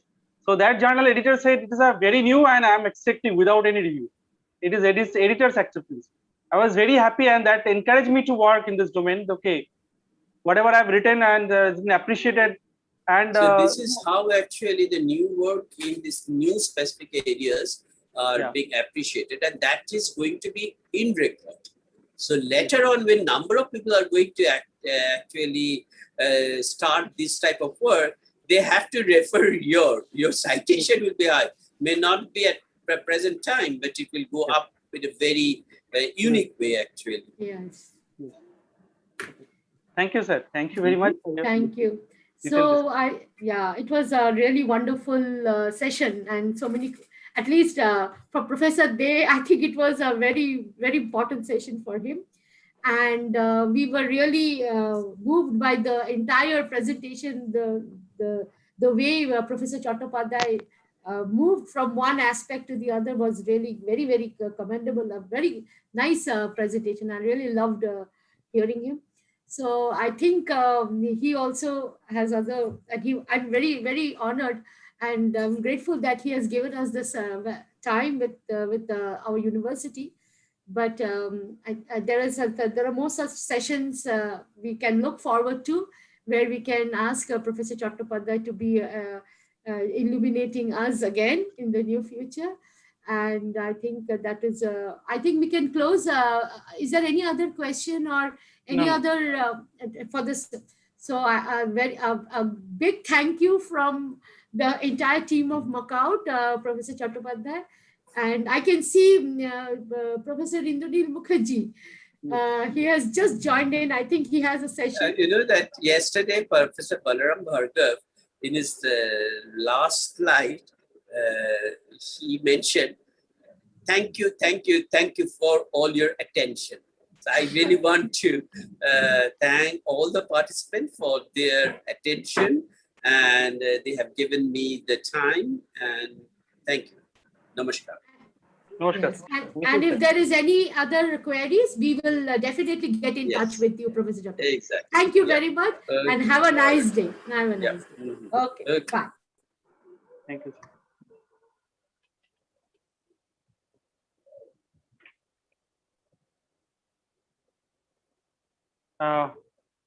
Thank you, sir. Now, may I ask Anisha Mukherjee? Anisha is here. Yes, sir. Yes, sir. Yes, sir. So, So, our Indranil Mukherjee sir is there. Professor Indranil yes, sir. Mukherjee is present. Yes, sir. I think he has a vast experience of research, and the way he speaks and way he writes and always encouraging for us. So we are happy that he made a time for us, and you'll be giving a very interesting session today for next 1 hour. So may I ask Anisha to introduce our Indranil Yes, sir. Mukherjee? Yes, sir. So, good evening, everybody. Yes, sir. So, good evening, everybody. Now, in this session, we have Professor Indranil Mukherjee with us. Let me introduce him. Dr. Indranil Mukherjee is the director in the School of Management Sciences in Maulana Abul Kalam Azad University of Technology, West Bengal. Dr. Mukherjee obtained his BSc and MSc degree in physics from Jadavpur University and was awarded the university gold medals on both occasions. He obtained his PhD from Jadavpur University working with CSIR fellowship. His area of research was nonlinear integrable systems. He continued to work in the area of nonlinear dynamics and complex systems and was the joint coordinator of the first winter school on complexity organized at WBUT in December 2005. His current research interests are nonlinear dynamics, chaos, and complex systems and their applications in different areas of natural, biological, and social sciences, as well as mathematical and statistical analysis of data sets. In his professional life, Dr. Mukherjee has worked in the education and training wing of a software organization where, among others, he was involved with management and technology courses offered by University of London External Program. He has taught mathematics, statistics, and quantitative techniques in different institutions. He has also been involved in conducting a number of management development programs. Now I welcome you, sir. So, sir, may I request you to please start your session? I am, sir. Yes, Anisha, thank you. Thank you very much. And thanks to my very dear colleague and friend, Professor Debashish De, for allowing me to interact with all the participants over here. Now, this session will be a kind of a mixture. I'll be making some main presentation, and along with that, I will tag in some presentations made by professors of some other universities. Very briefly, I'll touch on them. And then I will round up with some observations on the studies I have made with two of my PhD students, one of whom have already graduated and the other is still doing his research. So as Anisha said, my interests are basically quite multivariate, but the basic focus is more or less the same at this point of time. That is a thorough analysis of data and how to make database decision making, how to focus on data science, how to focus on business analytics, and all those stuff. So I think without wasting any more time, I will cross over to the first basic presentation that I will make, and then I'll keep coming back a little bit between different presentations so that the audience has a fine feeling about what is going on in the area of research today.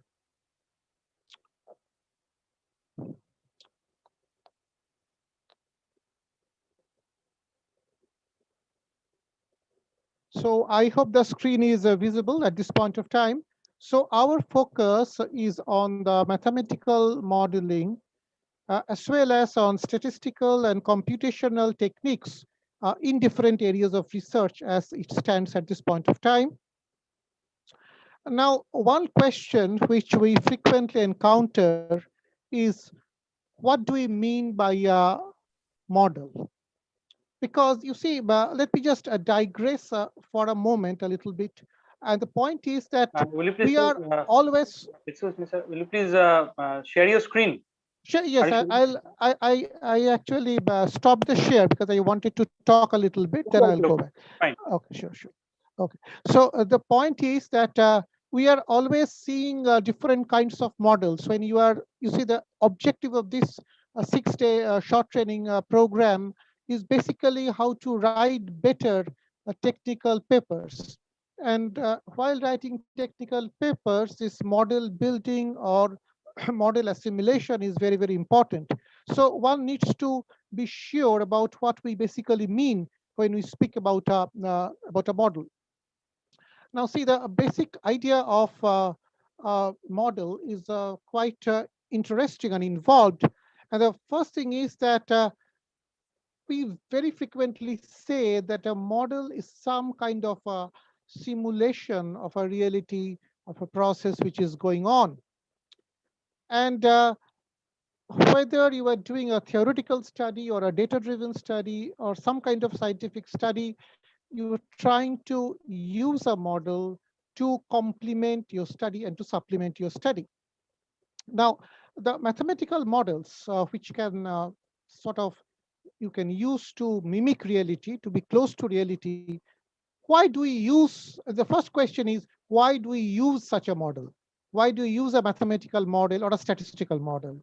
You see, model is basically an abstraction from reality. That is true.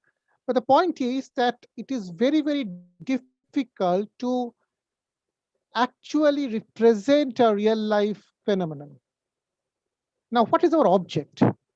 Well, our object is very simple. You have a real life phenomena going, and as a scientist, as a technical person, as an engineer, as a technologist, your objective is twofold. Number one, how do you explain the process which is going on? And number two, how do you generalize from that process? How do you make predictions for that process? Those two. Now, a model could be a very, very useful vehicle in that connection. How?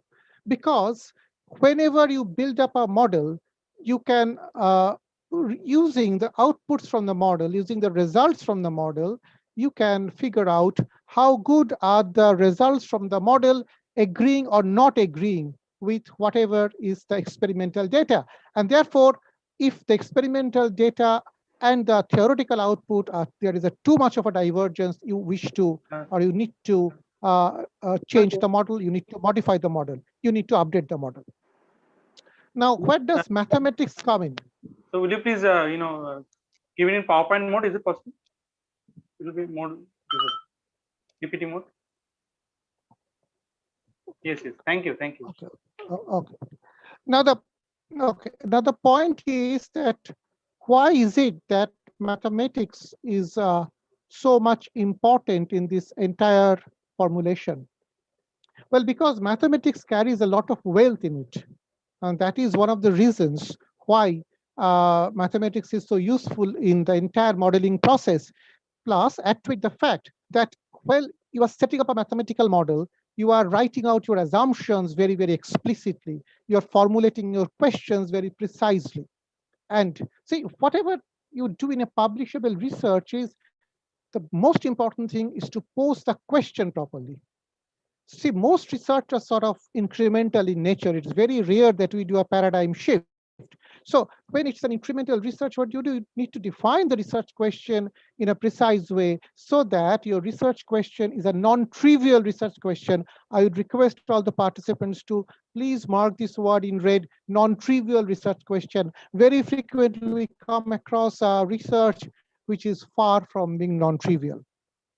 And see, once you have formulated your question precisely, once you have been able to write down your assumptions in a very, very succinct manner, then you can use all the wealth of mathematical results to do your subsequent analysis, simulation, prediction, and prescription. You see, in data analytics today, these are the three pillars all of you know: descriptive analytics, predictive analytics, and prescriptive analytics. So the mathematical modeling, in mathematical modeling, I also mean statistical or computational modeling, all of these can be factored in. Now, what is amazing is that today we are always talking about breaking down the silos. What do we mean by that? Well, we mean by that is the following. There is some problem to be solved, and we will attack the problem to solve that. It does not matter what is your discipline. You could be a mathematician, you could be a biologist, you could be an engineer, you could be an electrical engineer, you could be a social scientist, but our objective is to solve the problem. And because of these modeling techniques and the data-driven decisions which we are taking from there, today we see a great convergence of these different ideas, very, very important. And that is really taking technical research forward. Now, while building on a model, we should look at three different perspectives. Now, this is very important in technical report writing or paper writing, because unless you know how to write down, how to represent a model properly, your paper is not going to cut much ice with the reviewers. So first of all, what are the effects which you are not going to consider in the model? That's very important, which you are not going to consider in the model. Second, things that might affect the model, but you have not designed the model to study those things. So that's tier 2. And tier 3 is things whose behavior the model is designed to study. And that is the most important part of the entire model. Now, item 1, as we said, that things which will keep you out, you will keep out of the model, those you can just ignore. The second one, sort of external to the model, you might call them exogenous variables, you might call them parameters, etc. But our focus should be on the third, which are called the output variables or dependent variables. And we can see several examples where these become very, very important. Now, this, whether you use the terminology exogenous, endogenous, or you use the terminology input, output, basically what in a model, what you typically do, and remember this, is that you have some input, you have some processing going on in your system, you have some output, and you have some feedback loop. So remember these 4 basic tenets. Number 1, input. Number 2, processing. Number 3, output. Number 4, feedback. That's all. And that's how you should try. We should try to build the model. I'll give you some examples in the following. Okay, let's move then.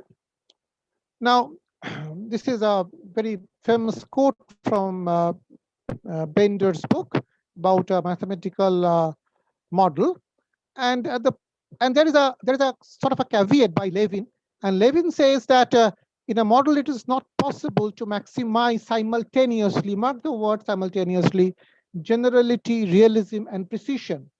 Now, what I told you at the beginning, that your job as a technical person or as a technical report writer or a scientist is to be able to explain the phenomenon and to be able to generalize the phenomenon and to go into the predictive and prescriptive modes.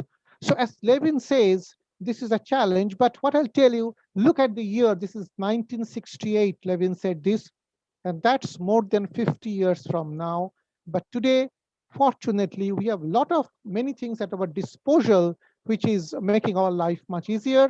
And of course, one of those is obviously the big data phenomenon, which is sweeping us off our feet, and which has been empowered by A, cloud computing, and of course B, the different sources of data which are being generated.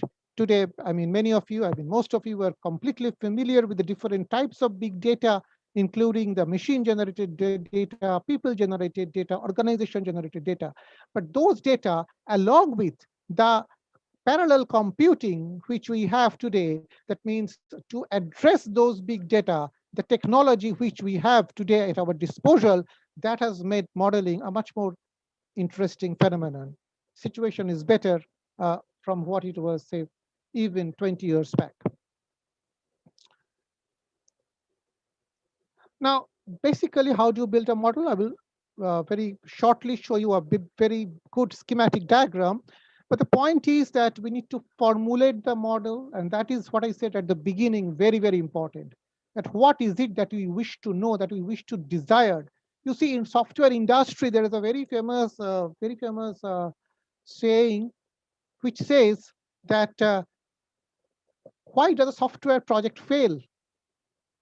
Well, a software project has seldom failed because somebody could not write a C++ code. No, never. Mostly it fails because we fail to identify what is it that we require. And that is precisely here also. What is it that we wish to know when we are formulating the problem? And whatever tools you use, today people talk about many different tools. People talk about deep learning, people talk about artificial intelligence, people talk about machine learning, people talk about, on a slightly sober note, regressions, logistic regression, probability distributions, and etc. But at the end of the day, these are all different tools and techniques. And my first question is, what is the problem that I am going to solve? And whatever tools and techniques will be there will be appropriate to the problem. It's not the other way around. Very frequently in paper writing, what people frequently do is they seem to put the cart before the horse. That is, they talk about all the fancy tools at their disposal, but then these mean very little unless I have a very clearly defined problem and I know that what it is that I am trying to address. Well, the next stage is the outline of the model. And here, whatever I said earlier, that the different components should be clearly delineated. What do we mean by that? We mean keep out the things which you don't require in the model, keep the things which you precisely require, and deal with prudence that part which might affect the model, but in which you are not too much interested. So that part is the outline of the model. And now comes the utility of the model. Now here I will tell you something which is very, very interesting. Well, people say that a model is neither good nor bad, neither correct nor incorrect. Then what is a model? A model is useful, useless, or partially useful. So no model under the sun is good or bad or correct or incorrect. It is only what you want to do with the model and whether it is useful or useless to you or partially useful to you. So that is something I will keep coming back during our discussion. Now, these are some of the examples of models.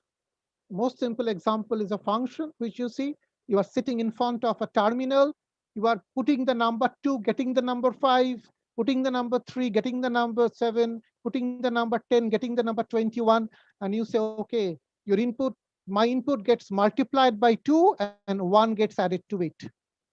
That is a model. What are you doing? You are multiplying your input by 2, you are doubling your input and adding 1 to it. That's precisely a function. And you see many, many different kinds of functions. All of you know these, the algebraic functions, the polynomial functions, the rational functions, trigonometric functions, the exponential functions, the logarithmic functions, all of these. But this is just kind of a model. I'll show you very shortly. Then models of population growth, which are very, very important in ecology, as are the predator-prey models. Models for the spread of an infectious diseases. Everybody is talking about the epidemic. We are living through an epidemic right now. So these are very, very important models. I'll try to show you some in a related presentation by one professor from University of Pennsylvania. Then optimization models, like very, very old time hardened models like inventory, geometry of blood vessels is very important from the biological point of view, not so much studied unless you are a biologist or a biophysicist. Fighting of forest fires, and in this fighting of forest fires, I'll tell you big data plays a very, very important role. Problems on queuing and simulation, fairly old problems, but these days people are paying a lot of attention to this fighting of forest fires. For those who would be interested in writing papers in this area, that is my input. Then models in social and economic sciences, entirely new sciences have developed, like econophysics, which is the marriage of economics and physics, sociophysics, and all of these, which you see today, are part of what you call a complex systems research. And as Annesha pointed out at the beginning, my abiding interest is in the study of complex systems. Well, we have been talking about the mathematical modeling for some time, and as I told you, that a closely related friend is the statistical models, or statistical techniques. Because why models? Because I'll tell you shortly, that why we speak of probability distributions. So my favorite question, that why do we need to study probability distributions? I'll talk about that in a minute. So statistical techniques here, and these are some of the quotations from the old and the new. Kendall, a very famous British statistician, and of course, H.G. Wells is known to everyone. Now, similar to mathematical modeling, in case of statistics also, you get a lot of real applications. Right now, we are looking at the economy of our country. Every day you are seeing that the GDP has contracted and what to do. So whether it's the state of the economy, whether it's a mileage given by an automobile, whether it's the efficacy of a new drug, again, very topical question because we are speaking so much about vaccines, COVID vaccines these days, or another very important thing, usefulness of a new way of teaching. As we are doing this webinar online, people are continuously debating on what is the better alternative and how best to go for a blended mode of teaching learning.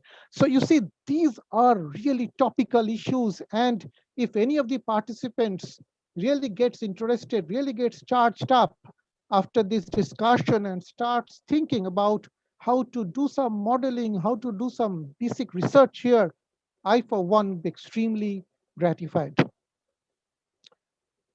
Now, you see, at the end of the day, statistics is the art of learning from data. So today we talk a lot about data analytics, business analytics, data science, and etc., but it has always been there. The only reason why it is taking such a frontal shift these days is because A, we have a large amount of data, huge amount of data. We have enormous data storage capacity, and we have facilities to pre-process that data and analyze that data. I'll share a small memory with all the participants here. The year was 1999, and the then chief operating officer of the Chatterjee Group, it was called the Chatterjee Group those days, he had come and he had addressed a seminar at the Science City Auditorium. It was 1999, so 22 years back. I was much younger then. And he was some Mr. Kumar, and he had told us two things. He told us that those of you who are interested in computer science or data science or IT, remember that there are two things which are going to stay down the line. The first thing, of course, databases. And second thing is networking. Many of them said, sir, yes, of course, but then we always study databases and networking. And Mr. Kumar said, yes, you do, but they will be in a completely different garb as time progresses. And when I look back today, I see that his prophecy has really come true. So, and now, so statistical modeling is all about data. And there are two aspects here. And I just now shared with you that there are the three pillars of analytics. First of all is descriptive analytics. And in statistics, we call that descriptive statistics. And the second part is predictive analytics. And that we call inferential statistics. So statistics basically has two very broad pillars. One is descriptive and the other is inferential statistics. And when you can compute the probabilities or chances of obtaining these different data values, we come to the probability model for the data. Now remember that there are two basic things, the tools necessary for doing a modeling. One is, of course, sort of differential equations and all that. And second are these data analysis and time series analysis, it is part. And as part of descriptive statistics, you have basically 3 or 4 things to know.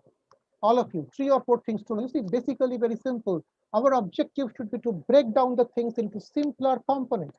What are the things in descriptive statistics? A, measures of central tendency, which gives you a snapshot of the data. B, measures of dispersion, which tell you how scattered are the data.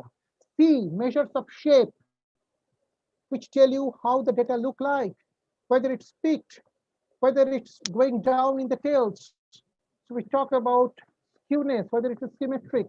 We talk about thickness, we talk about kurtosis. So remember these 3, measures of central tendency, measures of dispersion, measures of shape. And finally, we come to another very important thing. When we move across from univariate data to bivariate data, very simple, nothing very fancy, no multivariate analysis at this point of time. But when we move over to bivariate data, we speak about association between data types, and there comes correlation and regression. So that sums up, very simple. You see, you may have to solve a lot of problems out of these, but remember the basic building blocks. That will help us to solve these problems in a much more invigorating way. And on to inferential statistics. As I speak, you may see that, oh, he's finishing entire statistics in 2 slides. Well, not really. Really a very difficult bargain to do, but I am trying to give you again a snapshot. Now, inferential statistics, you have probability and its distributions, sampling and its distributions, estimation and hypothesis testing, and then of course, multivariate data analysis. So these are the necessary tools, may not be sufficient, but still necessary. Now, as I move on, I will introduce you to some problems. It's not that you have to solve these problems. It's just that I want to share with this. This is from the Journal of the American Medical Association. It's fairly recent. It got published in 2003, so around 20 years, in slightly less than 20 years. And it talks about the randomized clinical trial, which was designed to evaluate whether the influenza vaccine is effective in reducing occurrence of AOA in young children. So once again, I picked up this particular example because it was related to vaccine. It's a very topical problem these days. Now you see some words here. Rather than solving the problem, I will share the slide with you later on, but you can see some words here. You can see the word, whether it's a randomized study, what are the null, what are the alternative hypotheses, what is the p-value, and all those things. Well, as a technical report writer, one of our first jobs is to go to the actionables. What is that? Well, we have got data, we study those data, we process those data, we analyze, we get some results, but at the end of the day, we need to remember that what are the actionables. And this was a problem where we were looking at what is the actionable that we need to do. So, and there could be very similar such problems. And remember, these are problems of actual human interest. So these are 2 more different examples of such exercises where we need to use different topics of hypothesis testing and estimation. And one thing I would like to point out to all the participants here is that it is very unfortunate that textbooks in statistics split up estimation and hypothesis testing. You see, dear participants, there are many very respected faculty members here. I think many of you know, but this estimation and hypothesis testing are essentially the same thing. And why do we split this up? My answer is because we have still not used to the idea of attacking a problem. We still want to study statistics. Our approach should be something else. Our approach would be, this is the problem, and I will use the tools and techniques necessary to solve that problem. I will go a little bit more into this in a moment. But I think that is very, very important, particularly this workshop, 6-day workshop, is specifically designed for the art of technical writing, how to evaluate, how to enhance, how to augment technical writing. And there I again and again request the participants to remember that our objective should be problem solving. Well, as we move on, there is something I wish to discuss a little bit, and that's time series. I know that many of you work on time series. This time series can be from very different areas. That could be for predicting cells volume. That could be for predicting the spread of an infection. That could be for studying the ups and downs of the stock market. That could be for marketing research, and for many, many other similar activities. Now, dear participants, I think many of you are familiar with time series. And if I ask you, that what is the single one word through which you can relate to a time series, what would be the answer? And the answer is a stochastic process or a random process. Very important, stochastic or a random process. You see this time series, I mean, Professor Debashish, they had very generously asked me to talk about this modeling process. And this time series modeling is actually a very difficult thing to do. And I spent most of my time doing this. That's why I know why it is a very difficult thing. Well, let's look at the stock market. All of you are familiar with the stock market, I'm sure. So what we see, if we look at the Sensex, BSE Sensex, or the NSE Nifty, you see there is some index which is floating through. Today we have got intraday values of that index, minute to minute, or rather tick by tick data, very famous words in finance, tick by tick data you get here. And also we get individual stock values of the different individual companies which comprise the Sensex. You know that there are 50 such companies in Nifty. There is one BSE Sensex for 30 companies, for other for 100 companies. Okay, so you see that you get to these values, but how do these values come? How do the share prices change? Well, the share prices change due to a variety of reasons. There could be economic reasons, there could be social reasons, there could be political reasons, and there could be reasons related to pure business, as different from economics, pure business. So there are a multitude of factors playing in the background. So what people will say is that there is some stochastic process running in the background. There is some stochastic process running in the background. And the time series is the front end of that stochastic process you are seeing. Now, the point is that what you are seeing as the output is actually a scalar quantity, say the Sensex value or the share price of an individual company. But what is going on in the background are basically variables, multiple variables. So it is something like this, as a vector representation getting transformed to a scalar representation. And the challenge of time series analysis, time series modeling is to capture that essence. One more thing I'll tell you, very frequently you will see people speak about stationary time series and they give many definitions.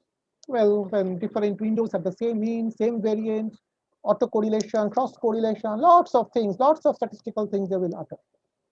And I ask a very simple question, but why do we need a stationary time series? Well, I'll come back to that in a moment when I go over to some of the case studies of the work done with my students. But kindly note one line here. The value of time series at any time can be considered a realization, the random variable with a probability density function. Well, participants, very big sounding words, but it's really very simple. Well, you see, mathematicians, statisticians, technologists, they like to play it very big with some very, very big words. But at the end of the day, this is not very simple. This is actually a very simple thing. And our job as technologists or technical people will be to distill out and figure out what are the simple things at the end. Okay, as we go forward, I will try to share some of these with you. Well, there is something called autocorrelation here, and it is something when we try to, I was talking about correlation just now, and what is correlation? Correlation is a measure of the linear association between two variables. So if you pick up the example y equal to x square, you plug in several values of x and several values of y, then obviously the correlation coefficient will be 0, although there is definitely a relationship between the two, but not a linear relation. So autocorrelation similarly captures the linear association between variables tagged at different time points. I'm going a little first because I have to cover a lot of things. And obviously you will feel a little tired if I go on for a long, but I wish to describe some very basic things which I'm sure will be useful to you down the line. Now, I was so long talking about descriptive models, descriptive statistics, and now quickly let's move on to the predictive models. And people say that the most trusted workhorse of predictive modeling is regression analysis. All of you know regression analysis. It's not my job here to anyway talk about regression analysis, but then these two are very, very important predictive tools. One, regression models, and second, probabilistic models. Now, obviously, you know how a regression model occurs, what is the coefficient of determination, how the regression line can be used for predictive modeling. It can be used for many different things. This regression analysis. I'll give you a very interesting example just shortly. So this is regression models, and these are the so-called multiple regression models. Now, I wish to discuss something which is very important. People often say that why do you need some kind of a probabilistic model? Is regression not sufficient? Answer is that if I have the data, say for period 0, then I can use it and do some predictive modeling for period 1 using regression. Now, suppose I wish to do this several periods ahead, period 2, period 3, and so on. So how do you do that? Those of you who are from the slightly business background or such, you will frequently come across a mnemonic called RFM. RFM, and it's a short form for recency, frequency, monetary value. Recency, frequency, monetary value. So this RFM is very important, and it really tells us that why we sometimes need to go beyond regression. You can see all the utilities of regression here. They are very good for understanding the demand drivers. That means what are the things which are basically driving your demand for growth or driving your forecasting.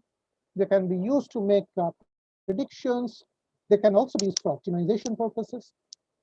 So when you have data for period 0 and we wish to make some prediction for period 1, regression is a good model. But what happens when you wish to go beyond that? Question. So when you go to period 2 or something, you do need these probability models and probability distributions. And when you write a paper, you should keep this in mind. This is very important, and I have seldom found it written in any textbook.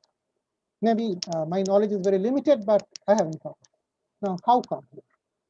Well, when you want to make a decision, do you really toss a coin? No. The question is, you don't toss a coin.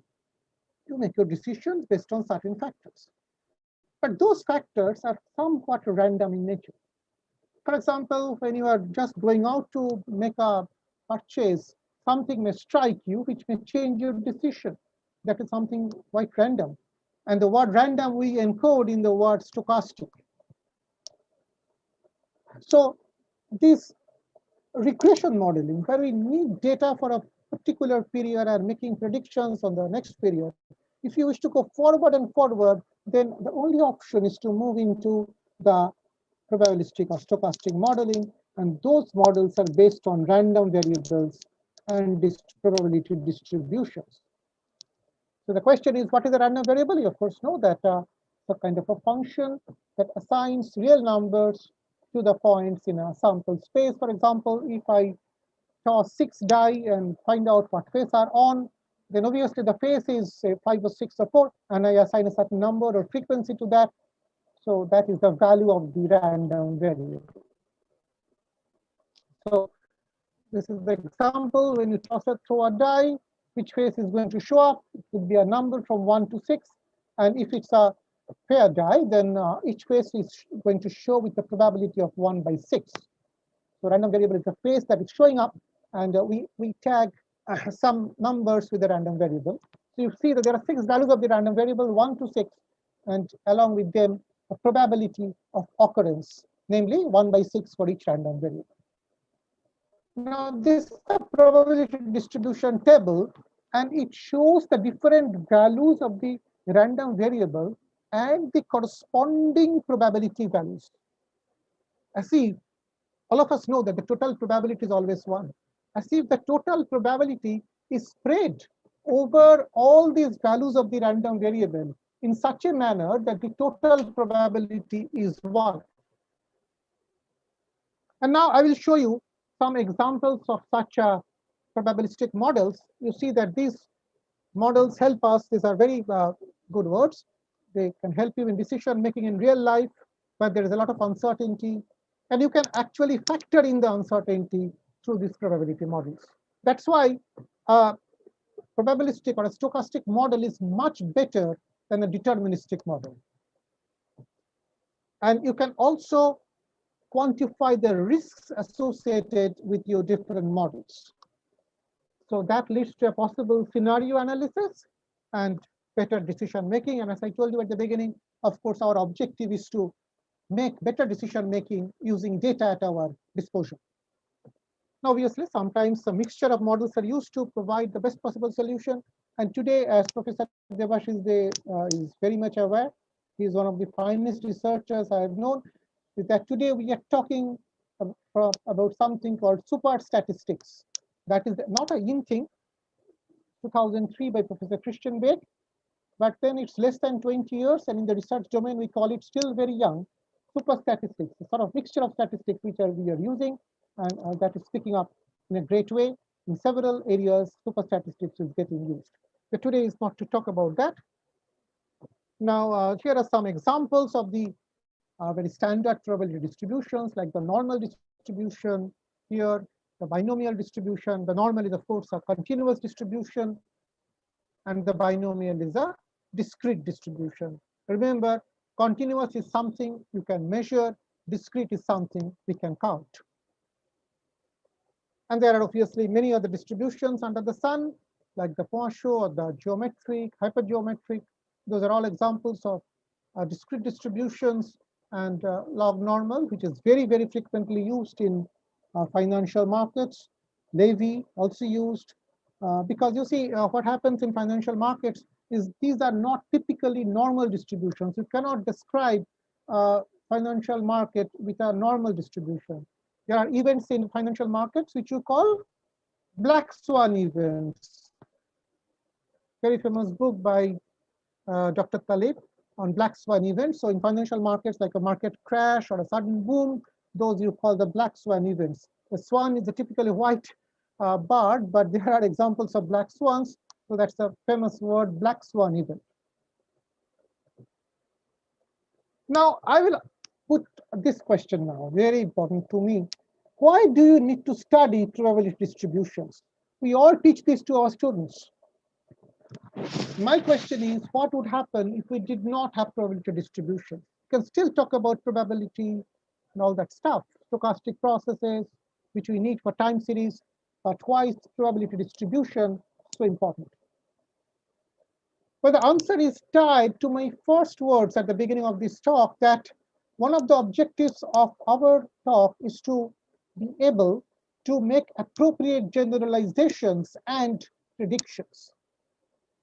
You see, if we had always to go back to the first principles of probability to solve every problem, life would be miserable. On the other hand, if we know that this problem fits into the binomial distribution, then I have all the results of binomial distribution, so very simple for me to attack the problem.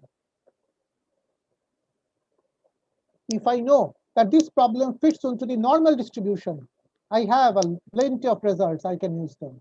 In fact, many of the participants here surely know that when these things started, people used to have data, and when they plotted those data, they found that most of the data followed this bell-shaped distribution, whether it's income distribution or wealth distribution or mortality rate, etc., etc. So they thought, okay, this is the normal, and therefore they named it that those bell-shaped Gaussian distribution came to be known as the normal distribution. So these are amazing tidbits from the history of statistics. So my argument is that if you do not know these distributions, you will not be able to use the generalized argument. Given a problem, you will not be able to say to what distribution it fits, and you will always have to go back to the first principles, which is not an easy thing to do. And herein lies the importance of all studying all these probability models or probability distributions. Please be very clear about it. And when you write, when you use any probability distribution in your paper, please remember that you need to give appropriate reasons for why you are using this. I have found a lot of papers where people just use ANOVA and they don't even know why you are using ANOVA. That's terrible. I have seen papers where people write p-value and they don't just mention what is the null or the alternative hypothesis. That's not done. So as technical report writers, you should be very careful about this. Remember, you should choose your words very carefully while writing a paper. Otherwise, good reviewers will point out the shortcomings. Well, I'll quickly move on. We are coming to the end of this. So we're speaking about estimation and hypothesis testing. And there are two ways of doing this. One is the rejection region method and p-value method. But before I move on, I must tell you about something. Well, estimation and hypothesis testing. This is a very famous example that of how to frame a null and alternative hypothesis. That suppose some company is in the business of filling up water bottles, and they expect that the filling per bottle should be on the average 2 liters. And suppose a consumer forum says that the company is underfilling. So they're basically cheating people, so they want to go to the consumer court. So what should be the null and alternative hypothesis? Well, the null hypothesis, as you can see on the screen, is the mean value of the filling. It should be greater than equal to 2 liters. And the alternative is, of course, mu less than 2 liters. Why? Well, if there is sufficient statistical evidence to accept the null hypothesis, then obviously status quo will be maintained and you will not to take any action. No actionable here. So no corrective action is needed. So that's why the null hypothesis here is mu greater than equal to 2 liters. On the other hand, if you are looking from the company angle, it would say that, okay, up to 2 liters is fine, but if it is greater than 2 liters, I am losing money. I'm overfilling. From company perspective, null hypothesis is mu less than equal to 2 liters. So the same problem, but depending on perspective, it is changing. And if you now look at from the quality control point of view, null hypothesis is mu should be precisely 2 liters, no more, no less. So what is the conclusion? The same problem, but depending on the perspective, you have 3 different cases of the null hypothesis, and therefore we should be extremely careful about pointing out what the null hypothesis is. And that's why there is a very famous line that when you move from mathematics to statistics, you are moving from the certainty of mathematics to the uncertainty of statistics. You see, given an equation x squared minus 5x plus 6 equal to 0, quadratic equation, all of us know solutions will be 2 and 3. But even when you get something out of a statistical modeling, what your actionable will be will depend on the situation. So that's why this famous line, from the certainty of mathematics to the uncertainty of statistics. Well, of course, there are stochastic differential equations and all that. I'm avoiding those. A quick word on, I talked about what null hypothesis means. What is p-value? Well, p-value is a metric or measure for the strength or the reliability of the null hypothesis. In very, very simple terms, there are more precise definitions. This is not the forum to teach you statistics, definitely. You know all of this. What I'm trying to drive at is how to better prepare you for paper writing. So p-value is, in almost all papers, we'll find the word p-value. So very sure, you should be very sure of what p-value means. When the p-value is very low, that means that there is enough statistical evidence to reject the null hypothesis. Remember, there is nothing like true or false in a hypothesis testing. All that you can say in statistical modeling related to hypothesis is whether there is enough statistical evidence to reject the null hypothesis or to accept the null hypothesis. I know I'm going at a very fast pace, but because we need to cover several things, that's why I'm constrained to go a little fast. Kindly forgive me for that.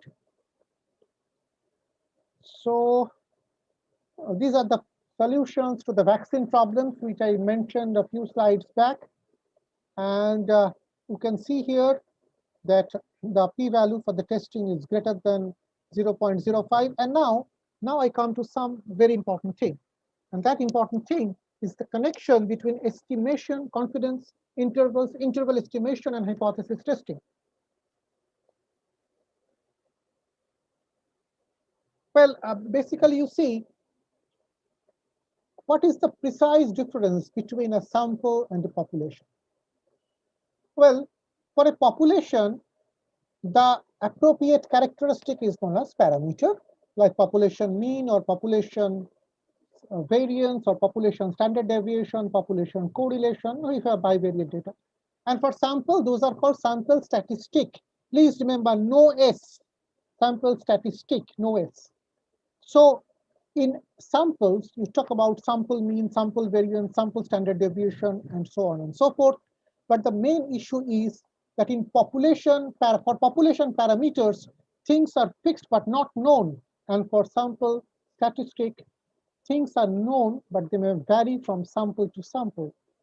So when you are trying to predict something for a population based on the sample, you know precisely what the population parameter should be. You may not know, but there is something fixed. Now, if there are a lower confidence limit and an upper confidence limit, and if you know that between these confidence limits, you can limit the value based on sampling fluctuations. Based on sampling fluctuations, then you know that you can accept them to be accepted. But it goes beyond either the upper confidence limit or falls below the lower confidence limit. You can no longer do so. What this means is that, suppose I say that my null hypothesis is that mu equal to 100, but I find that on testing, I'm getting something like 200. So all I can say is that this can no longer be factored in through a sample fluctuations. My parent hypothesis has got to be wrong. And the parent hypothesis was that mu was equal to 100.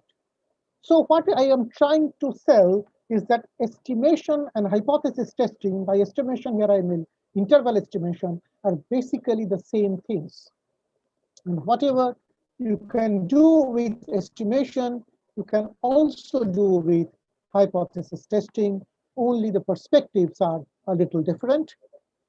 So this is an example, and because it's a topical example, I wish to delve with it. So these are examples, and now I will finish with some real-life examples.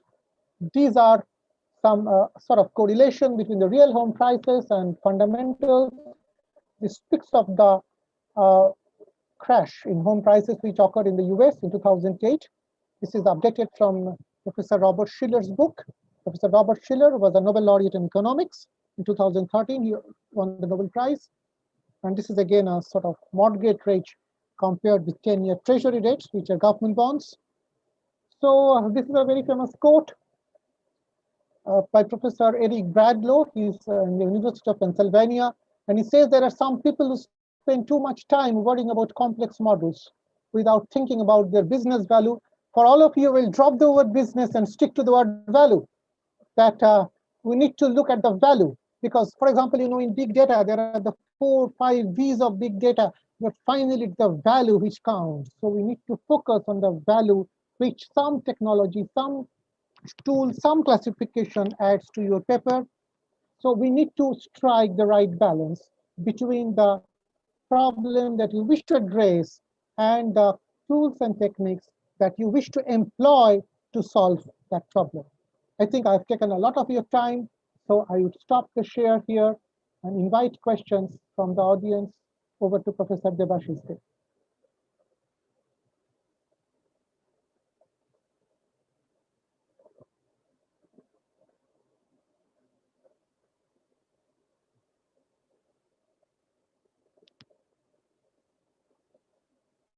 Yes, I think Debashish, I've taken an hour. I think speakers are there. I think.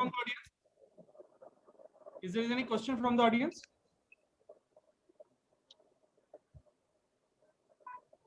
Prem, can you unmute everyone so that they can ask the speaker directly or Indulin sir directly?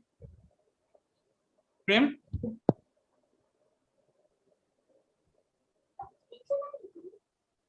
Anisha, can you take the question from the participants? In case there are no questions, Yes, sir. Debashish, Yes, can I- sir. Yes, sir. Yes, So, Anisha, yes, sir. Yes, sir. Anisha, if there are no questions, can you give me 2 minutes to show a particular slide? Yes, sir. Yes, sir. Just, Please, just sir. 2 minutes. Please, sir. So I wish to sure. Sorry. Because I was talking about models. I just wish to. This is of course not mine. This is a model from University of Pennsylvania. But I wish to focus on one thing. I mean, you see, these are the different types of models. I was talking about all of these, but I wish to come down to this particular diagram, which I found to be very instructive. I'm expanding this the PDF file, so little problem in seeing, but I hope you can see.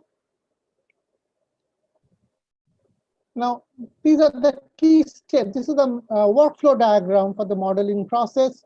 And I would request all the participants to take a close look at this modeling process workflow diagram. And you can see here that there's a very famous, all of you are familiar with these notations from algorithms. Is it fit for purpose? If it's fit for purpose, you go to implement the model. If it's no, you go back to an iterative process. So that's what I was telling you in the beginning, that no model is right or wrong, good or bad. Model is either useful or useless. So I think this is a very, very important workflow diagram for the modeling process. All of you who are engaged in modeling, I request you to kindly take note of this. If Professor Day allows, then I can later on share this some of these slides with you so that you can take a close look at them. And also you can see that this other line, which I find very important, is modeling is a continuous and evolutionary process. As you go on, you find different types of modeling coming about. I will share a very small experience. I was doing a PhD with one of my students, and he did modeling on the Sensex data. And one of the first things we did was we used a linear model, PCA, all of you know, principal component analysis method. And after a few days, the reviewer wrote back saying that you see the stock market is a complex system. And by definition, all complex systems are nonlinear. So how can you use a linear model? So, and that set us into more research, and we went on to the nonlinear versions of principal component analysis, wherein you can just make some switching to a greater higher order space and all that. But that's not the point. The point is that modeling is a continuous and evolutionary process, and we need to identify our weakness, our limitations, and iterate the modeling process to overcome them. And you see, don't think about the very big things. Think about simple things like linear functions, logarithmic functions, where to use them. For example, all of you know that if you have this power of 10, then when you do a log, it drops down from Avogadro number to 23. That's what the log function does. So when your returns are gradually diminishing, you should use the log function. So please stick to the smallest possible things, simple things. I'm sure that will pay you good dividend in future. Thank you. Thank you so much, sir. So I think all the participants have learned a lot from sir. I am sir. So if any participant has any question, you please write it in the chat box, or you can directly ask also. So in the meantime, I welcome Professor Devotosh Guha sir, who is already present among us. Welcome, sir. So Indul sir, Professor Devotosh Guha from, I think you know, from University of Calcutta. Yes. Sir, welcome to our program, sir. Yes. So with request Professor Day that I may now take my leave. If there are any issues, the students can write to me. Annesha, kindly share my email address later on.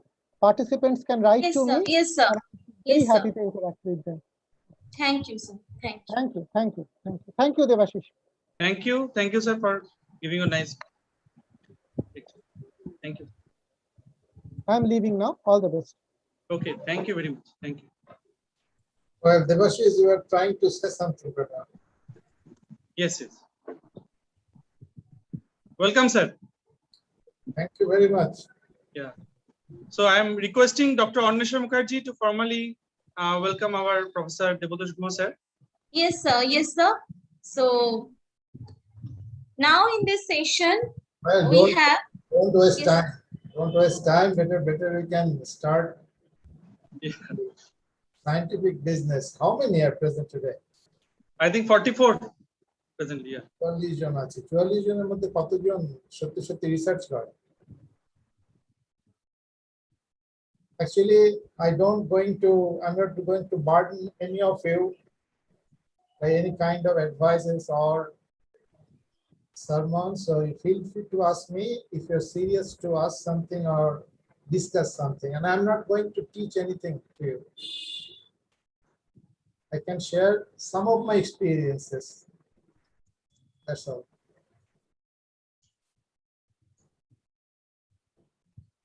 The participants, you can unmute yourself, and I think sir is ready to give you the answer of the query. If you have any something in your mind related with writing. I'm not going to share any PPT or Yes. any advice, anything. You feel free to ask me whatever you like. Yes. So this is the last question. Yes, sir. Participants have been. Yes. So feel free to discuss. Sometimes that is the problem, you know, they're hesitant to ask the question to you directly. Okay, but I'm asking you, yeah, don't feel shy. Writing your manuscript or in responding to the reviewers, there are two aspects. One is how do you prepare your manuscript? And second part is how do you address your reviewers? So these two are very two tricky things, and everyone needs sufficient guidance or formal training from their supervisors. If it is not, then it's very difficult to publish good papers in top journals. So if you have really some question in your mind, feel free to ask. Bangla ইংরেজিতে যে কোনো ভাষায় জিজ্ঞেস করলেই হবে, কোনো অসুবিধা নেই। So may I ask Ahona to ask any question? Ahona Ghosh.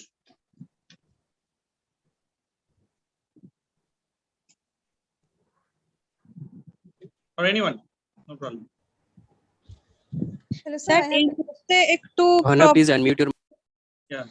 হ্যাঁ actually একটু মানে থান্ডারস্টর্ম চলছে, আমি একটু পরে যদি করি অসুবিধা নেই? হ্যাঁ ঠিক আছে, no problem. ঠিক আছে। হ্যাঁ, কলকাতায় চলছে, মাঝে মাঝে বৃষ্টি হচ্ছে এদিক ওদিক। So some people are asking that you know that initially we have a discussion that আমি শুরু করি। Yes sir. আমার এক্সপেরিয়েন্স, কালকেই আমি আমার একটা রিভিশন জমা দিলাম, so that was very interesting.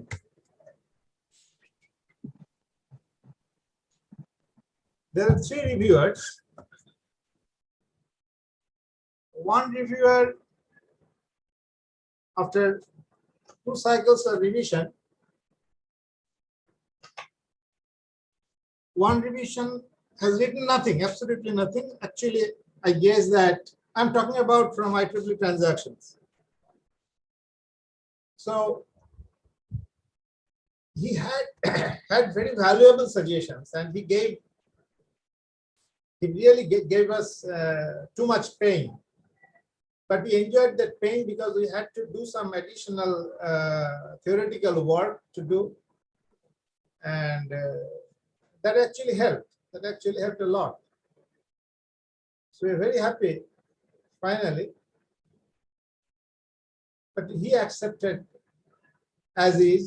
The second reviewer has written his appreciation, his or her appreciation, I don't know, he or she. The third reviewer, either he's not very familiar with this topic, or he's driven by some wrong perception. So that is a big problem for serious authors when some reviewers, I should not say nonsense, but less sense. So sometimes they write some odd comments or odd queries. Odd queries is fine, but odd comments are very difficult to handle. So he had one single question and he was repeating the same question, and we are trying to convince him. And it is the third time we had to write the same answer, but in a different way. So one question we had to answer, and it took 1, 2, 3, 4, 5 pages.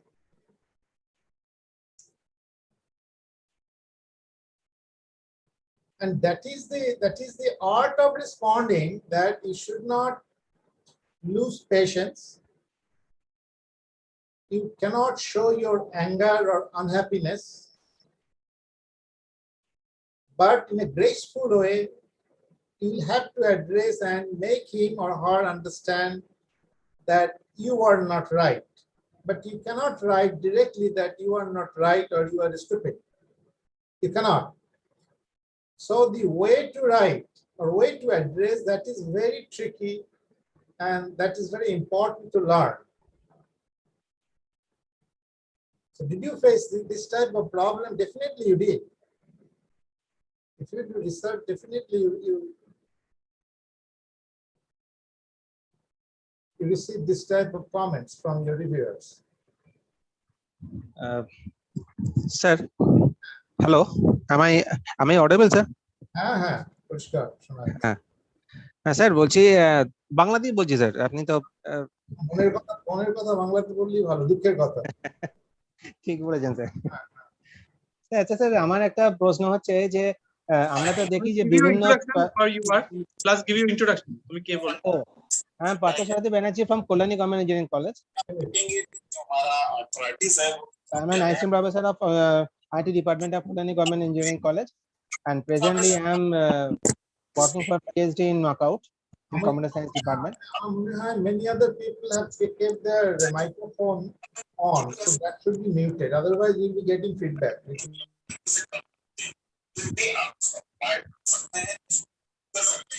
Everyone should mute yourself. Yeah. Sir, continue করব?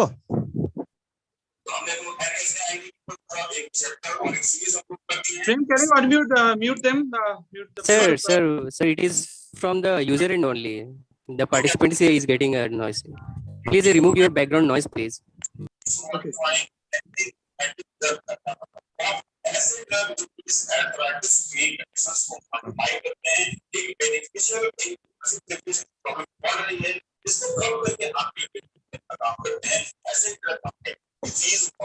Mr. Azmat Reza Ansari, you please mute your microphone. Or you can control it. Prem, you can control it from your console. You can mute them or exclude them. Sir, please unmute your mics.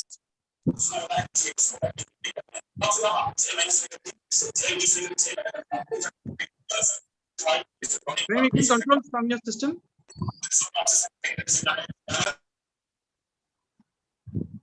Yeah. Yes. Yes, Partho, carry on. Hello, sir. Am I audible, sir? Yes, audible. Okay. Debjit স্যারকে দেখতে পাচ্ছি না, তাই আর কি মানে You carry on. Okay sir, আমার প্রশ্ন হচ্ছে যে আমি মানে সেখানে তো আমরা দেখি যে ডিফারেন্ট টাইপের জার্নাল বা অনেকগুলো ক্যাটাগরি আছে, যেমন ধরুন লেটার্স আছে, জার্নালস আছে, ট্রানজাকশন আছে। তো আমার প্রশ্ন হচ্ছে যে কোনটার ওয়েটেজ কিরকম? আই মিন টু সে যে আমরা একটা জার্নালকে ওয়েটেজ দেবো কিভাবে, তার পাবলিশিং মানে হাউস দিয়ে, নাকি ইম্প্যাক্ট ফ্যাক্টর দিয়ে, না তার ক্যাটাগরি অফ ইয়ে দিয়ে, মানে ধরুন ম্যাগাজিন, লেটার্স, জার্নাল, ট্রানজাকশন, এগুলো কিসের উপর ডিপেন্ড করে আছে? আই মিন কোনটা কিরকম weightage?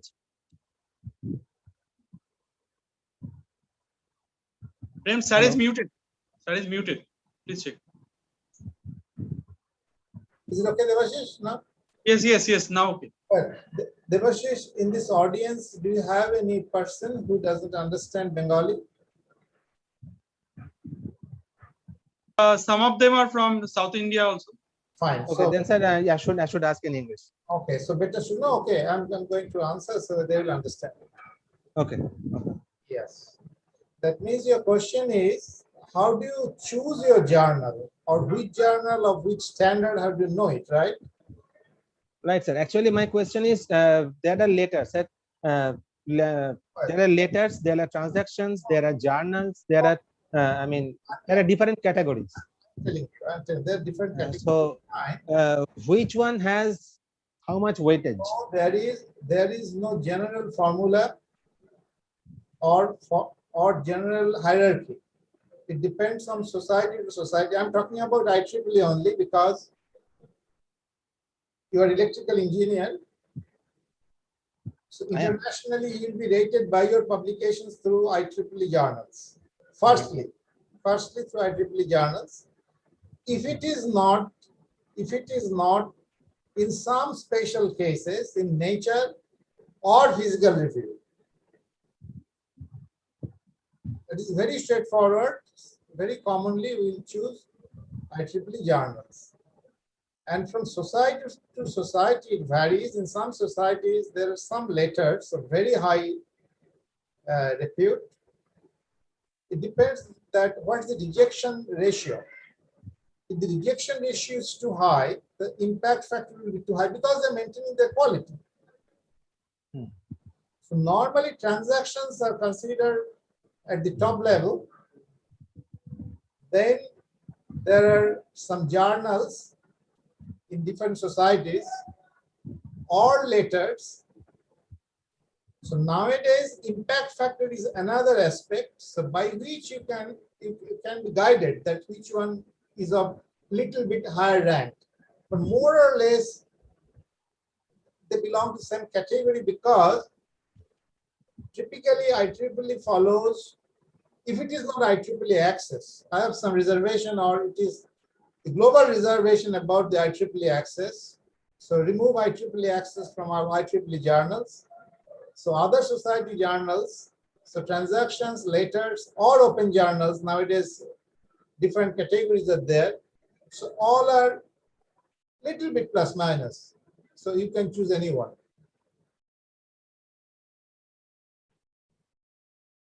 Question is the focus of your, or the content of your work,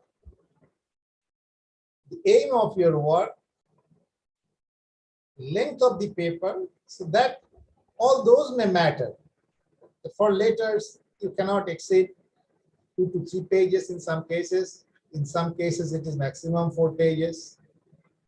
And in case of transactions, typically it is 8 to 10 pages are okay. Sometimes it goes up to 12 pages. So it varies from society to society, journal to journal. So if you write on voluminous paper, that is 10-page paper, that's always good. I should say that if you can, or the potential researchers, they prefer to write full paper, the long paper, because of the multiple inputs, multiple information can be clubbed together. Yeah, and if not, if it is limited within 3 to 4 pages, then also it is letter is good, but not transaction. Transaction is basically for full paper or long papers. Sir, there is face sometimes, not sometimes, most of the times we face this problem that it is very hard to limit our work in 10 or 12 pages. That is the biggest issue I feel, at least, because when I keep on writing a paper for a journal, I cannot keep it confined to, say 15 pages or 12 pages. Then I feel that some important things are missing. I'm not ready to accept your comment that you cannot, or you are facing problem, because if it is limited by the experts from the society you belong to, I don't know which society you are from, আপনি কোন সোসাইটিতে belong করেন বলুন? আমি কলেজে আছি, আমি কলেজে আমি which society, which journal it is? আমি মানে আমি এলসেবির একটা জার্নালের কথা বলছিলাম, সেখানে পেপার পাঠাতে গিয়ে এগুলো দেখছিলাম, বা স্প্রিঞ্জারের জার্নালের ক্ষেত্রে বলছি। Any standard journal that is decided by their expert that which length is good for that. So if you say that I cannot restrict myself within this, then it is your lacuna. So you will have to learn how to write paper. And writing a paper does not mean that you need to describe everything. Rather, you need to refer to the earlier works in a artistic way and articulate your part. That is also in a brief, but not too elaborate or too much expressive. It should not be. So the results are typically exemplary results. For example, it is some representative results. All results cannot be furnished. What you are claiming that I have developed this thing and this is going to give you this type of improvement compared to other works. So only for that reason you need to furnish the results or few data, curves, etc. table. So only those things to go, not everything. Do you follow my point? Yes, sir. So it is the art of writing, that how you are going to convince your reviewer that your work is going to improve the knowledge and technology.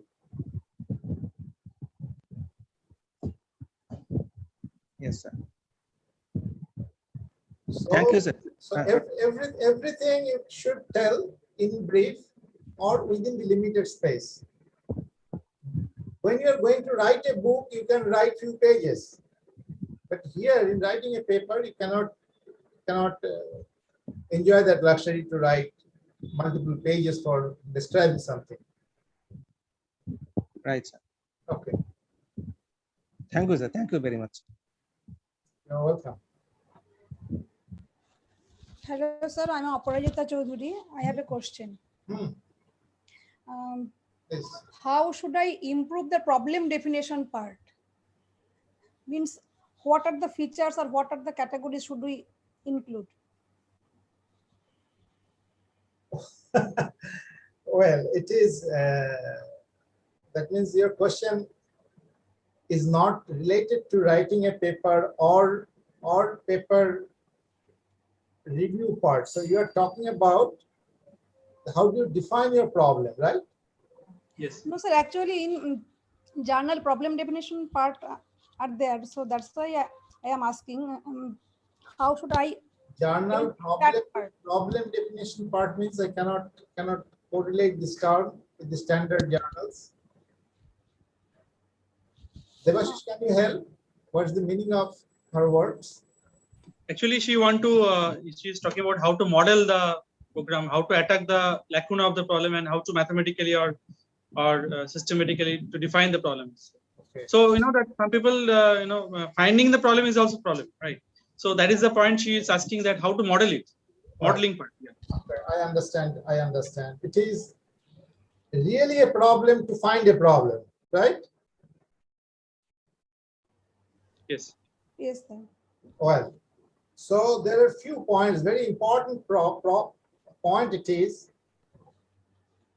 and there may be multiple opinions. Question is, we are engineers, so we always try to find out real problem and real life problem so that we can solve it. This is basically a problem from the third world country, particularly from India, because surrounding us, there is no one to tell us this is your problem. Normally, the advanced countries like US or any European countries like Germany, France, they are very closely connected. Each and every potential teacher, professor is very closely connected to industry. So industry tells, this is the problem, can you solve it? This is the problem, can you solve it?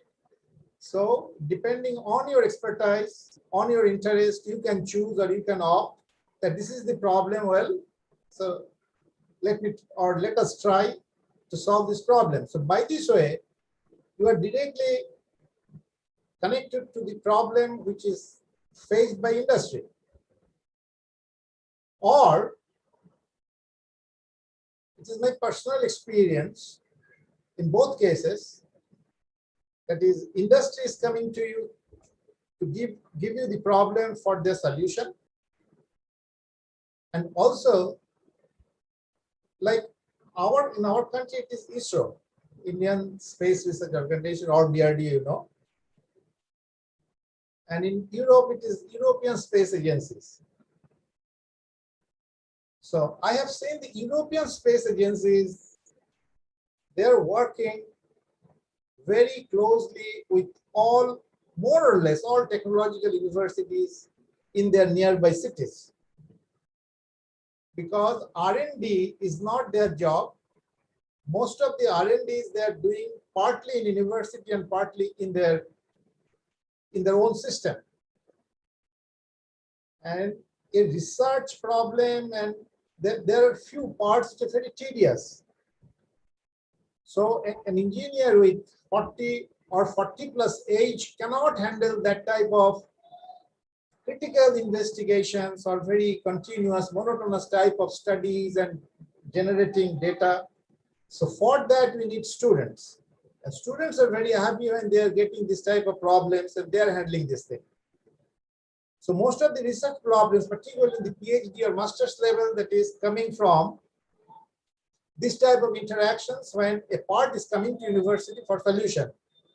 Similarly, from industry, a part is coming from industry for solution. But our country, our teachers always, or our researchers are always trying to find out the problem, but it is really difficult to find out the problem if you are not very closely connected to the real world of problem. World of problem means those who are working in the field. In that case, we have to depend fully on our knowledge, what we have gathered by reading the contemporary papers, particularly journal papers, or the conferences, top plus conferences. The conference is a good place for all of us to go, to interact with people, and to listen to others, maybe rubbish, maybe excellent, whatever it be. So your duty, or your not duty, it is your responsibility is to, or it is your need to find out some lacunae or some gaps in their thoughts, in their investigation, in their results. So by this way, you can find out some problems that you can solve in the practical sense. Otherwise, it is really a big problem to formulate your own problem. Okay, sir. Thank you. This is the problem with the supervisors. Definitely it is for the students or PhD students, but it is mainly problem of the supervisors or young supervisors. Otherwise, most of the problems will be monotonous. You just change the parameter and get some new results. Change the parameter, get some new results. So by this way, you cannot survive. You may survive for your promotion, that's all. But you cannot survive in the world of this competitive world of engineering.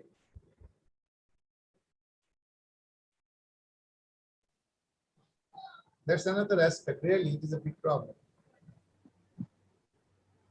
Okay, sir. Thank you. Good.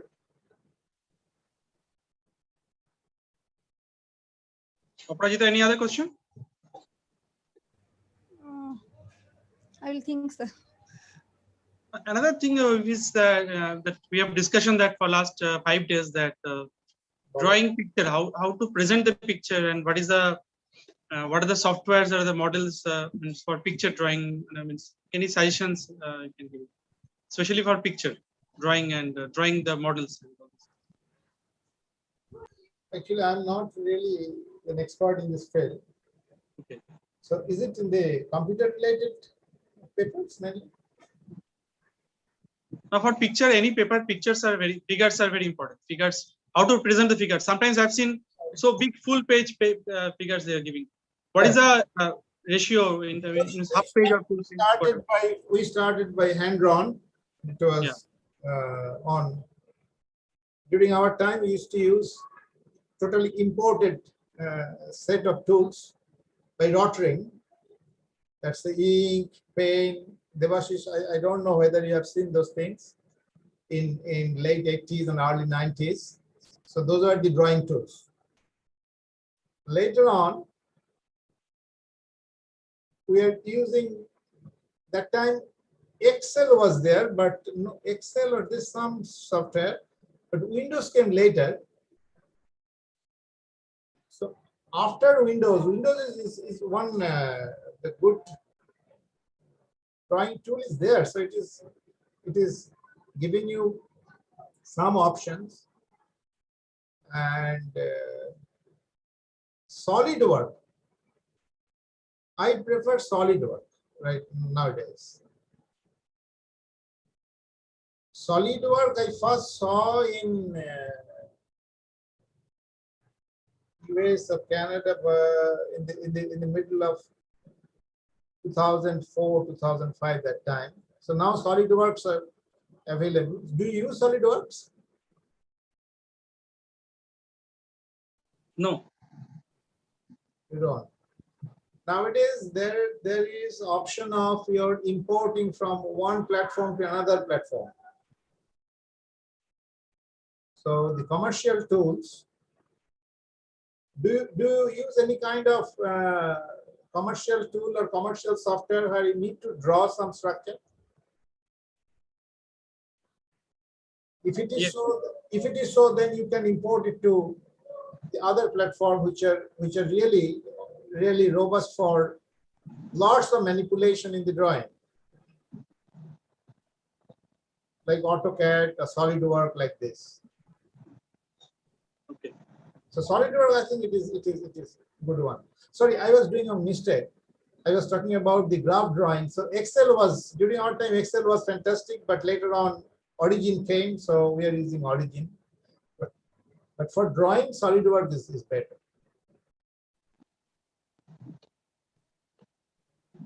So you have mentioned that limitation of pages. I think one of the participants asked limitation of pages. Because of that, especially in IEEE, 8 pages, now is 8 page most of the journals. 8 without payment and 12 with payments. That is extra page charge you need to pay. Yeah, extra pages you have to Around 8. So, the number of reference, how much you suggest to restrict, generally. There is no rules, but approximately. For the magazine, it is 15, but how much for the normal transactions you suggest? They have changed their policy nowadays. Earlier, they had no, rather, they're a bit conservative if it is too long list, but they now prefer to have the longer list because of increasing impact factor. So it's a business. But it is good. It's good in two senses. And nowadays, citation is one important factor for all of us. So it is a kind of fabrication that when the journals are not restricting you, so you can put as much as can, and up to 1 page, full 1 page, they're going to give you free of cost. So maximum 1 page you can easily use for using your reference. 1 page means it is close to 50. Sir, am I audible? Yes.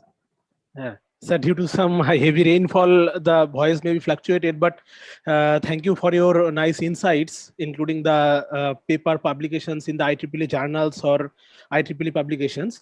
So, sir, in this context, I would like to ask you, or your suggestion is so much I to require that the comparative analysis or comparison studies is very effective area for the especially for the IEEE transaction papers or many other reputed journals.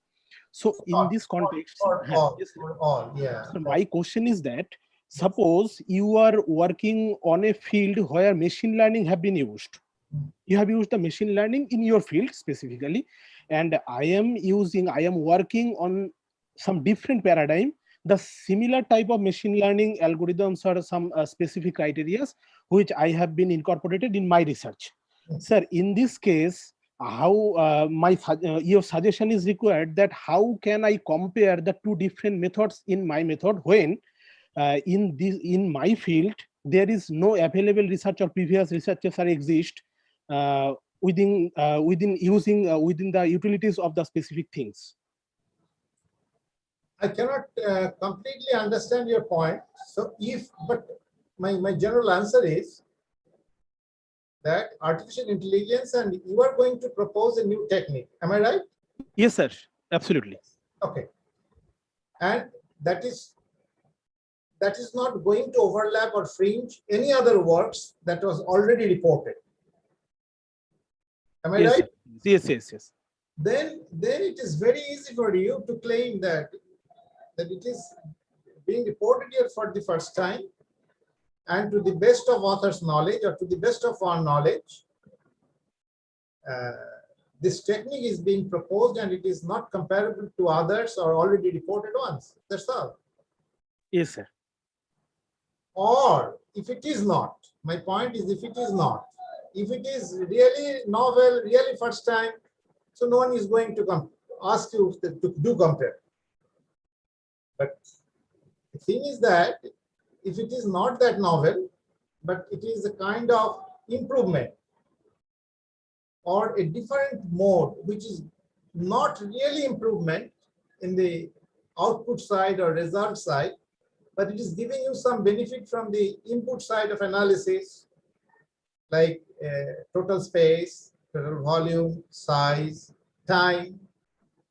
So in that case, any parameter you claim that you're going to give some advantage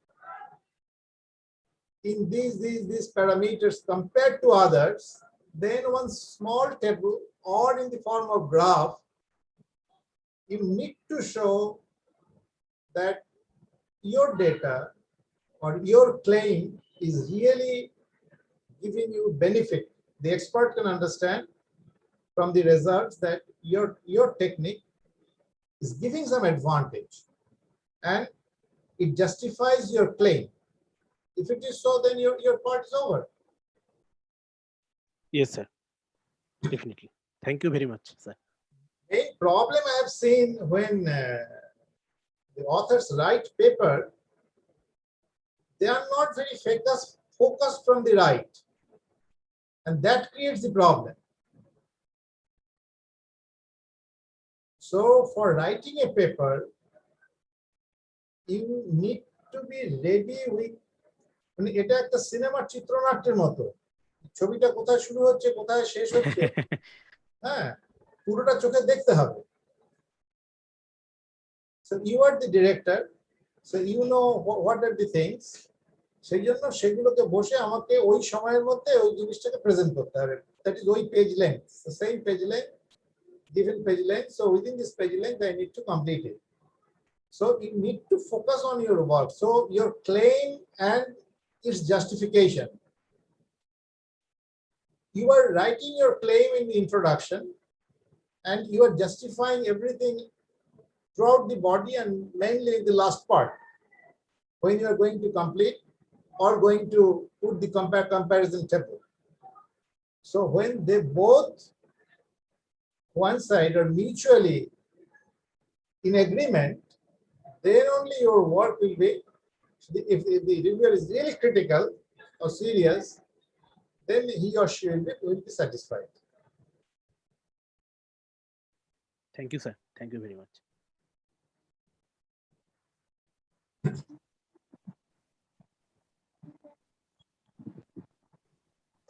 So everyone can unmute your mic and you can ask question. Sir, we have received a question from Mohana Ghosh.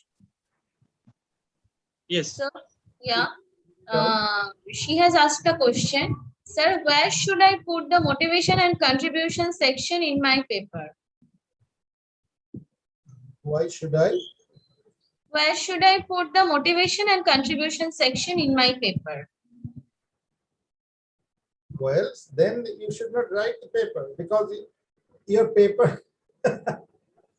Sir, where means introduction. Your paper is to contribute something. So if you're not willing to write contribution, then there is no meaning. No, sir, he's asking that where, which position means. Oh.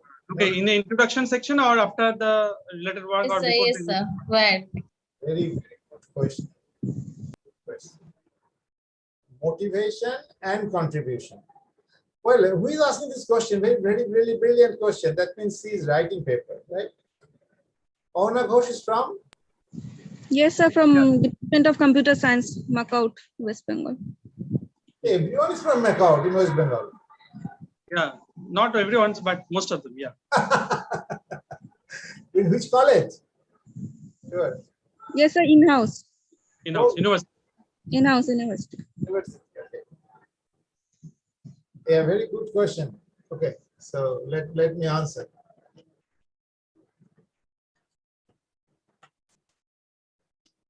That is the most important part of writing a paper. And introduction is the primary location where you are writing the main essence of your work. Actually, after reading introduction, the reviewer decides that the paper is going to be accepted or rejected. More than 60–70% decision is made normally after reading the introduction.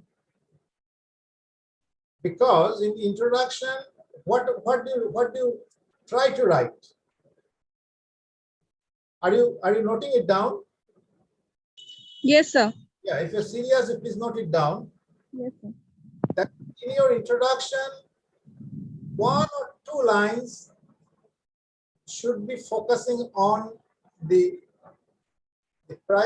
basic topic you are working on. But do not repeat anything more than that, which is just repetition. So immediately after that,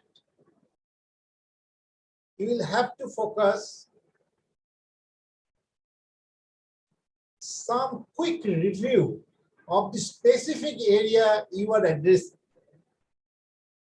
If you are addressing a particular area of research, so in that area,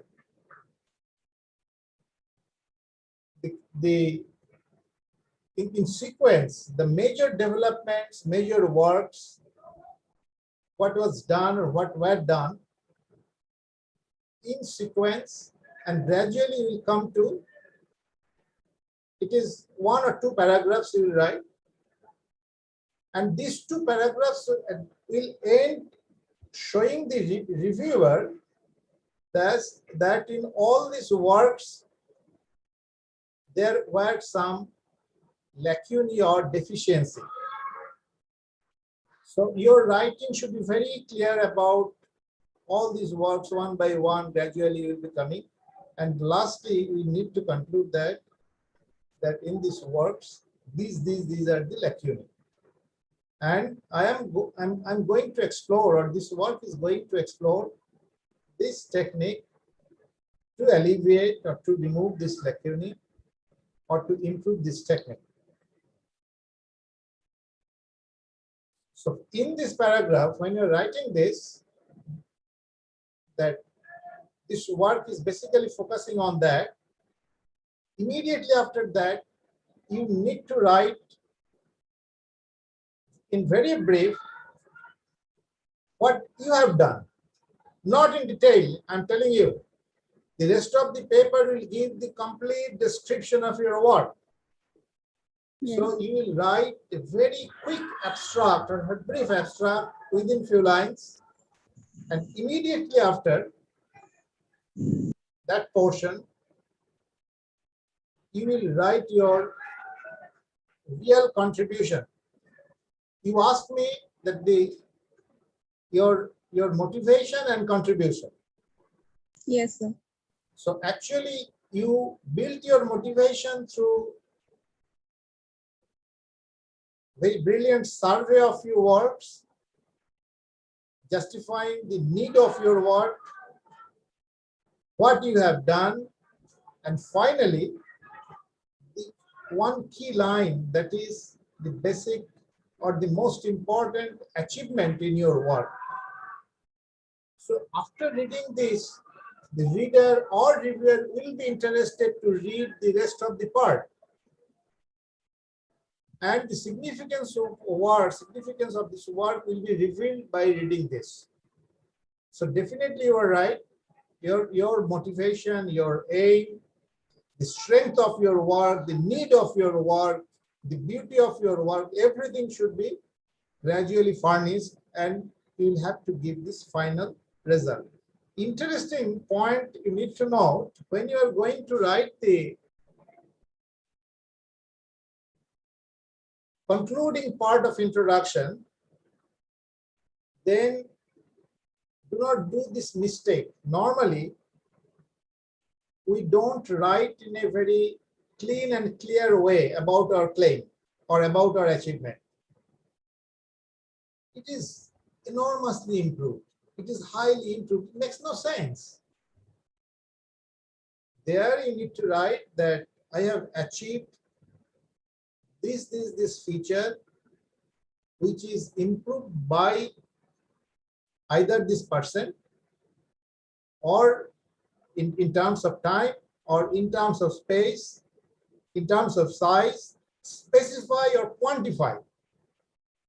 So qualitative part should be avoided. You need to write in a very specific way because you are going to claim something scientific which should be important for the new generation researchers and technologists.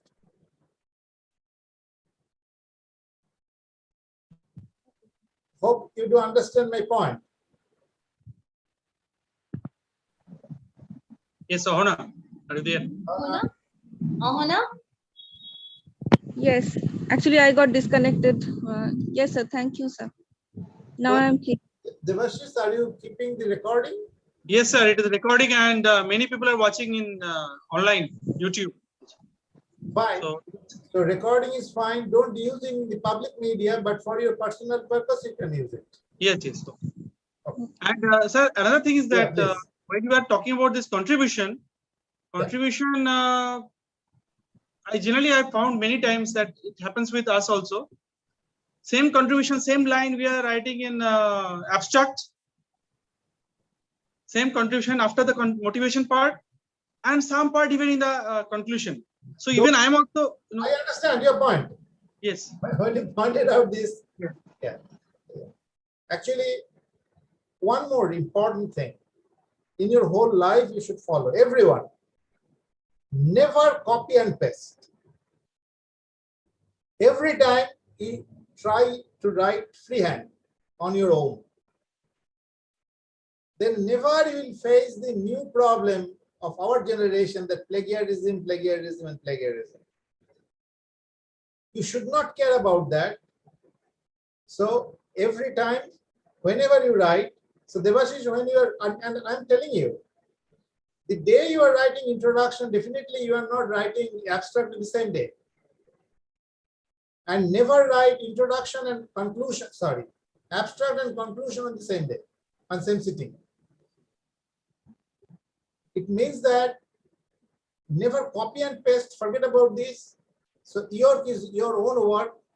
So when you're writing your abstract and without copying, definitely your language will be a bit different. Even then, if your language is same, it hardly matters. But sir, the message we are conveying in the abstract that, okay, I have achieved this. You are absolutely right. Yeah.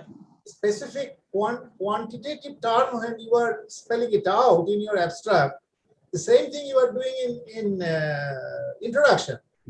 Mm. It hardly matters, because abstract is the most significant part to showcase your work, because mostly your paper will be referred by others, or other people will be interested to read your paper by reading the abstract. So we are selling the product actually in terms of abstract only. Yeah, actually it is the selling line. So another point I've observed that future scope, generally in conclusion, we give conclusion and future scope, or some people give conclusion. Yes. In the last line, future scope. What is your suggestion to put that conclusion and future scope, or simple conclusion? Only conclusion. Only conclusion. Only conclusion. In conclusion, you write your future scope, you write your other comments. It is your space. No one is going to tell you that don't write, because it is author's freedom to write anything in the conclusion part. What type of limitations? Absolutely, yeah. And no work can be complete, no design, no innovation can be 100% well-oriented, well accepted in terms of all parameters. So in every work there is some definition, some limitation, and an author should be honest enough to write his limitations, and conclusion is the place where you can write the limitation.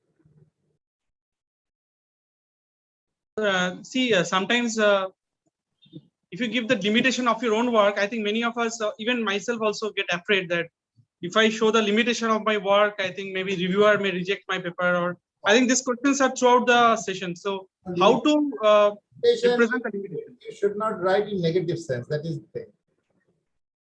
The limitation you need to put in a form so that the other people is encouraged to solve this problem. So limitation in terms of future scope means limitation. Actually, it should be furnished like that. Any specific tips you want to give it that, especially for writing the limitation? Is it 1 or 2 line, or paragraph, or just a single line? Conclusion should not be very elaborate. Conclusion can contain maximum 5 to 6 sentences, maximum 7. And one aspect is its future scope, and in doing this, you can write some limitation. So I'm telling you one thing, that whenever we are doing measurements, ideally we should take measurement of 360 degree. But physically, 360 degree measurement setup is ideal. You cannot do it because there will be a lot of blockage. I have some holders. When the holder is coming in the backside, so I cannot take that part. So it is not the ideal system. Feedback. Yes, sir. In many cases, I have written that our measurement system had this limitation, and we had to capture all information, all data based on that.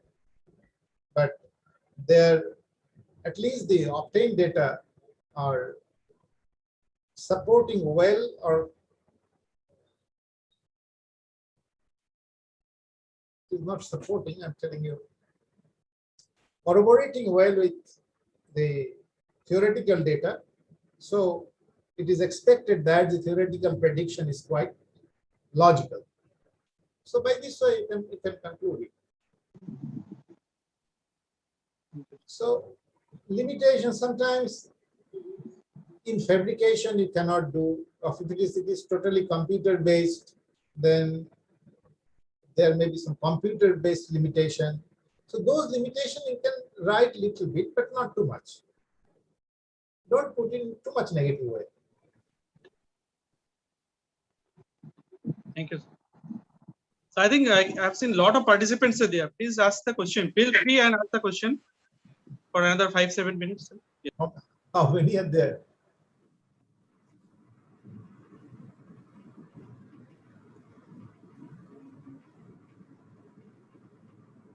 Actually, anyone can write, can read and write, and it is not a big challenge.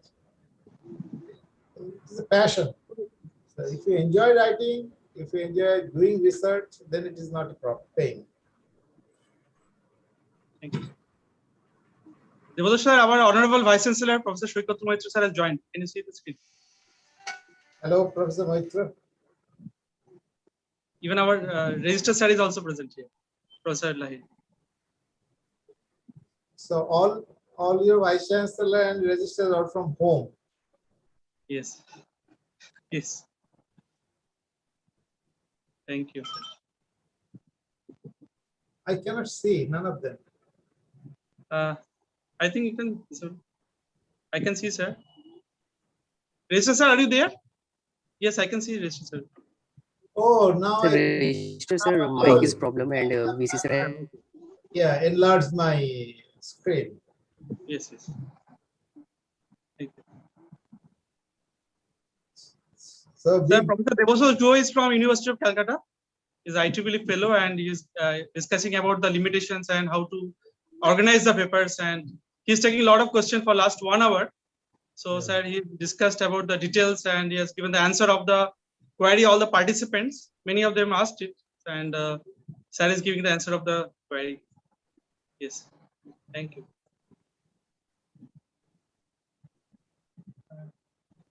So any question from the participants? Anyone? Any comments? Sir, we have received another question. Yes. Yeah, from Dhrubashish Sarkar. Sir, thank you very much for your excellent session. If required, can we have in-text citation in conclusion and future scopes? Can you repeat the question again? Yes, sir. Yes, sir. If required, can we have in-text citation in conclusion and future scopes? মানেটা কি বুঝতে পারলাম না ইনটেক্সট conclusion Question can you ask future scope can give the reference? I think reference is not allowed, you know. In conclusion, no. Neither in abstract nor in conclusion. That is not permitted. No.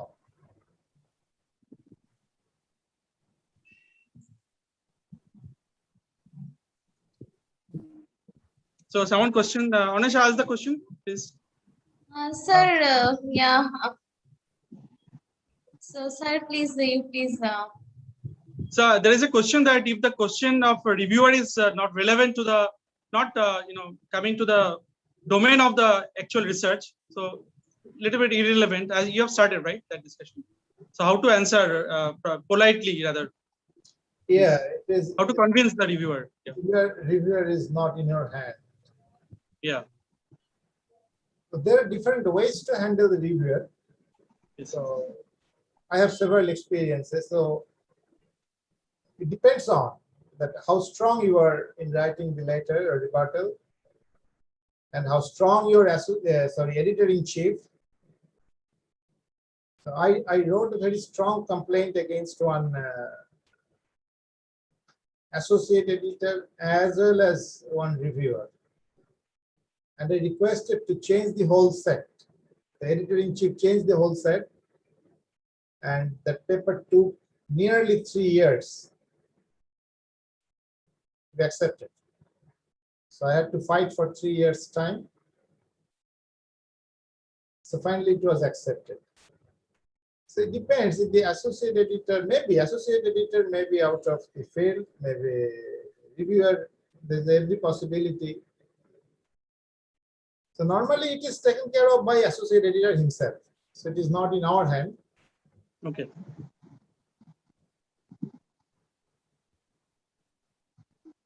So yes, sir.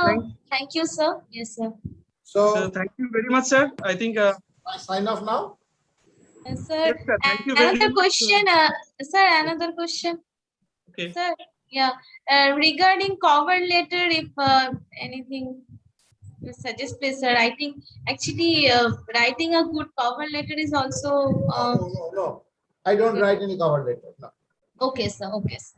Okay. Just one line is sufficient in the box that I'm going to submit my paper for consideration for publication in your journal. That's all. Okay, sir. Okay, sir. Another question we have received from Shivli Chakraborty. Yes. Sir, when references are called in introduction section and we are taking the reference number, may we add author's name simultaneously or only once? Well, it depends. Normally it is repeated. I cannot really follow the question. The author's name in the text. He is asking that she's asking that author's name in the text. I think we give in the reference, so no need to give the repetition. We just can give the reference number only. Yeah, it depends. Sometimes if required, you can give. Otherwise, it is not required. I think, sir, in APA format, that APA format requires, but in normal APA only for APA format it requires. Okay. It depends on the journal to journal. They have their own format. Okay, thank you, sir. Thank you very much for giving your precious time. You do have Thank you other speakers probably, right? Yes, sir. Okay, so I'm signing out. Thank you all, and Thank you, sir. best wishes for your research. Thank you, sir. Thank you, sir. Thank you. Thank you very much. Excellent. So I'm going to sign up now. How to do it? It is, leave it. Okay. Thank you. Thank you, sir. Thank you, sir.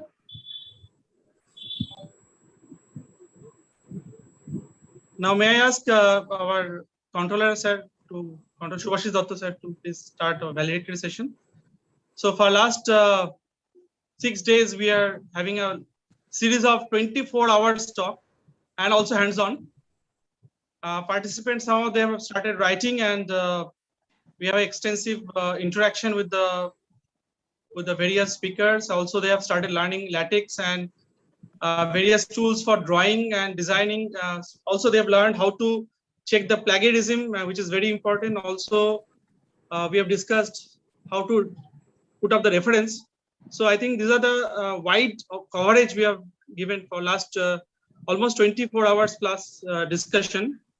I think now this is a time to take the feedback from the participants, so that we can take that what they have learned, and accordingly we can hold the session for next. Let us welcome our other panel members for the validation. Honorable Vice Chancellor Professor Soikat Moitro, Dr. P.P. Lahiri, Registrar of our University, and Dr. Otri Bhoumi, Finance Officer. So they have so kind enough to attend this closing session. And day one, Honorable Vice Chancellor Sir told us to have a feedback session, feedback directly from the participants. So you can go for 10-15 minutes feedback session before.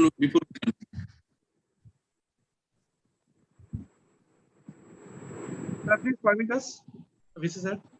And with your permission, should we start the feedback session? Yes, yes. Sir has permitted. You can now call few participants to give their feedback. I think some storm is happening, so that's why a lot of participants cannot join. They have lost their connection. No, but still there are more than 40 participants are there. So please unmute yourself and say something. Call few participants' name, otherwise. Yes, yes. Ahona Ghosh. Ahona, are you there? Yes, sir. Ahona. Am I audible? Yes, yes, you're audible. You're very much audible. Okay. Sir, it was a very nice and excellent workshop organized by Macau, West Bengal. Especially the hands-on part regarding LaTeX was very much useful, and all the aspects of writing research papers we have learned a lot. So it was very useful. So all the sessions were very nice. So any particular points you want to mention? The hands-on sessions, sir. Okay. The practical sessions were very much useful. Can you little elaborate that how you have enjoyed the session and what new thing you have learned from there? Because nowadays most of the journals require the LaTeX format of writing the research papers instead of Word files. So the LaTeX, I learned a lot, the LaTeX part, and obviously the formatting of papers means the which section comes after which and what to mention in which section. Everything was so much of use in our real life research. So that's it. I got very much benefited. And I will apply in the research also. Abhishek Basu, may I ask Abhishek Basu? Am I audible, sir? Yes, yes, yes. Oh, good evening to all of you, sir. Honorable Vice Chancellor, sir, Dr. Dotto, Dr. Lahiri, Dr. Bhomik, and Professor De. So first, thank you very much for organizing such a STTP, which is very much essential for us in terms that it is said that survival of the fittest. And nowadays, when you are reigning in such a region where the old techniques are not so much useful, like as our earlier participant already mentioned that LaTeX. LaTeX is becoming one of the most inevitable thing to write your project drafts or your journal papers. So that is the most interesting thing I have learned from it, though I know a little bit of it, but the little trick and tips that is very much useful from this STTP. And second thing, learning from the editors. Whenever I am sending something to a journal, why they are going to reject it or why they are going to accept it. That is a very new thing for me when it is coming from editors, journal editors. Then we have also learned, we know how to write journal papers, but how to write IPR documents and how that is different. That is also a new flavor to it. So I must say overall, I have found lots of flavor from this STTP, and I definitely think it will help me in near future to upgrade myself. Thank you very much, sir. Thank you, Abhishek. I can see Dhruvashish is there. Dhruvashish Sarkar.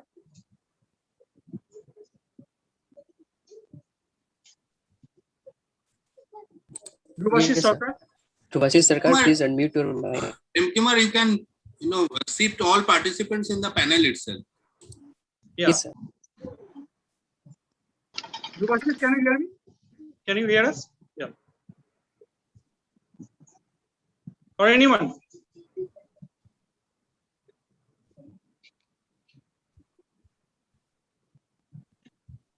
Dhruvashish Sarkar, please switch on. Sir, please. Hello, sir. Can you hear me? Yes, yes. Yes. Sir, my sincere thanks and regards to Honorable Vice Chancellor, sir, Professor Dey, and all other dignitaries, including the excellent speakers. The similar sessions I have attended earlier also, but the speciality of this workshop, I believe that each and every technicalities has been discussed. And as a researcher, I feel more confident to write any such paper because some of the fundamental concepts that was not clear to us, although we have written many papers in journals and conferences, but what we should do, what we should not do, that part I hope all those sessions, even I have an intention to go through the sessions recording. That is why I have requested the organizer to share the link also, and they have shared, to go through the sessions n number of times. Such like most of the sessions was such that we need to go through n number of times when I have already followed some of the sessions a number of times, and each time I'm getting some new points. So it's a sincere thanks and a big thanks to all of you, sir. Too. And I'm looking forward to like similar kind of sessions in near future also.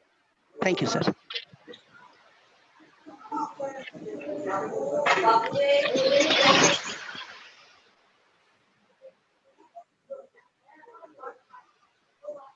So there you are muted.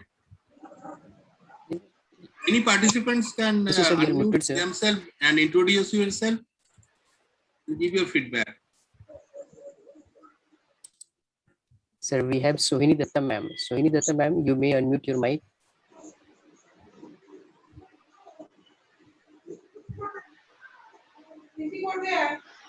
Hello. Sohini Datta ma'am. Yes, sir. Yes, sir, you are mute, sir. Please unmute your mic. Yes, I can see Rashmi madam. Can you see Rashmi madam? কাকে বলছেন বলতে Very good evening, sir. So, I have been a participant and I belongs to Meghnad Institute of Technology. From there, I received about this program, come to know about this program, and I definitely benefited a lot from this program. Earlier I don't know how to write a latex and how to organize your papers, though I have written some of the papers. So now I can write or somewhat confident in latex. So thank you very much for organizing such a good type of webinar, FDV program, and hope to see some more FDV programs in near future. Thank you. Okay, I think we have received enough feedback, and Debashish, you try to get feedback in structured format by sending, this, by uploading some of the one of the form template where the participants can give them, because we need to keep these documents and Already it has been collected by Prem. Prem has collected.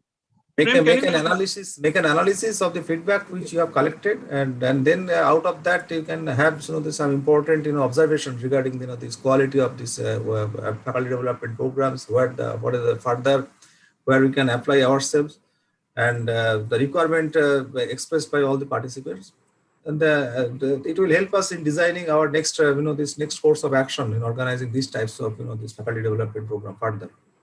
Yes, sir. So basically, this structured feedback, these collections from the participants and analysis of this feedback, you depute some of your research scholars to analyze all these things, and we will look into all these reports afterwards.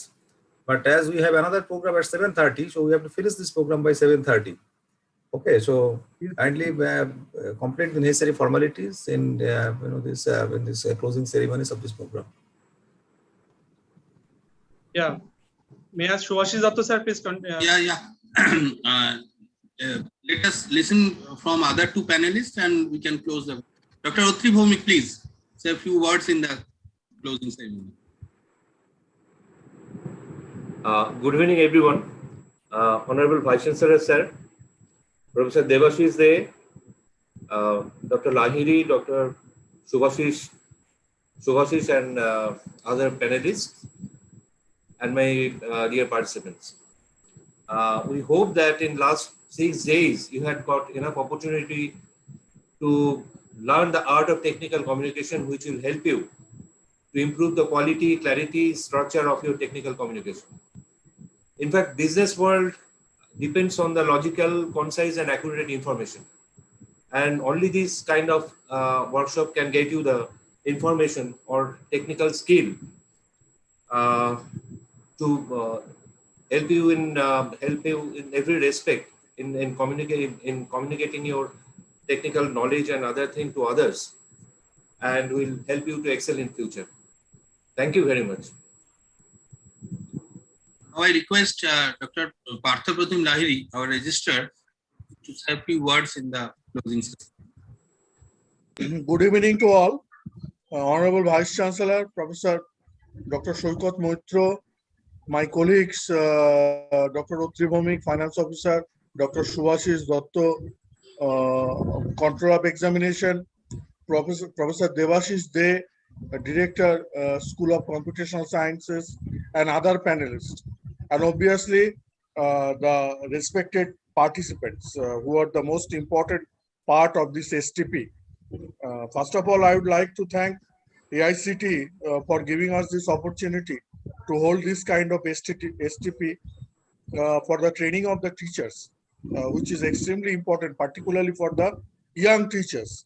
And the topic of the STP which has been chosen, that technical writing skill, is extremely important, because I remember my student days when I was a research scholar. My first paper, which we sent to IEEE, after 4 or 5 months, the feedback came that the theory, experiment, the findings are okay. We accept that, but the paper writing of the paper is not up to the mark. The technical, as far as the technical writing is concerned, the paper cannot be accepted. So if you want, we can help you in writing the paper, but for that we charge a certain dollars. So this was the feedback.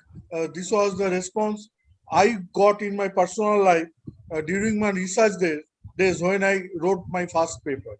So from there on, I understood the importance of technical writing, how a technical writing should be, how a paper has to be written, how a report has to be written, so that it is acceptable to all.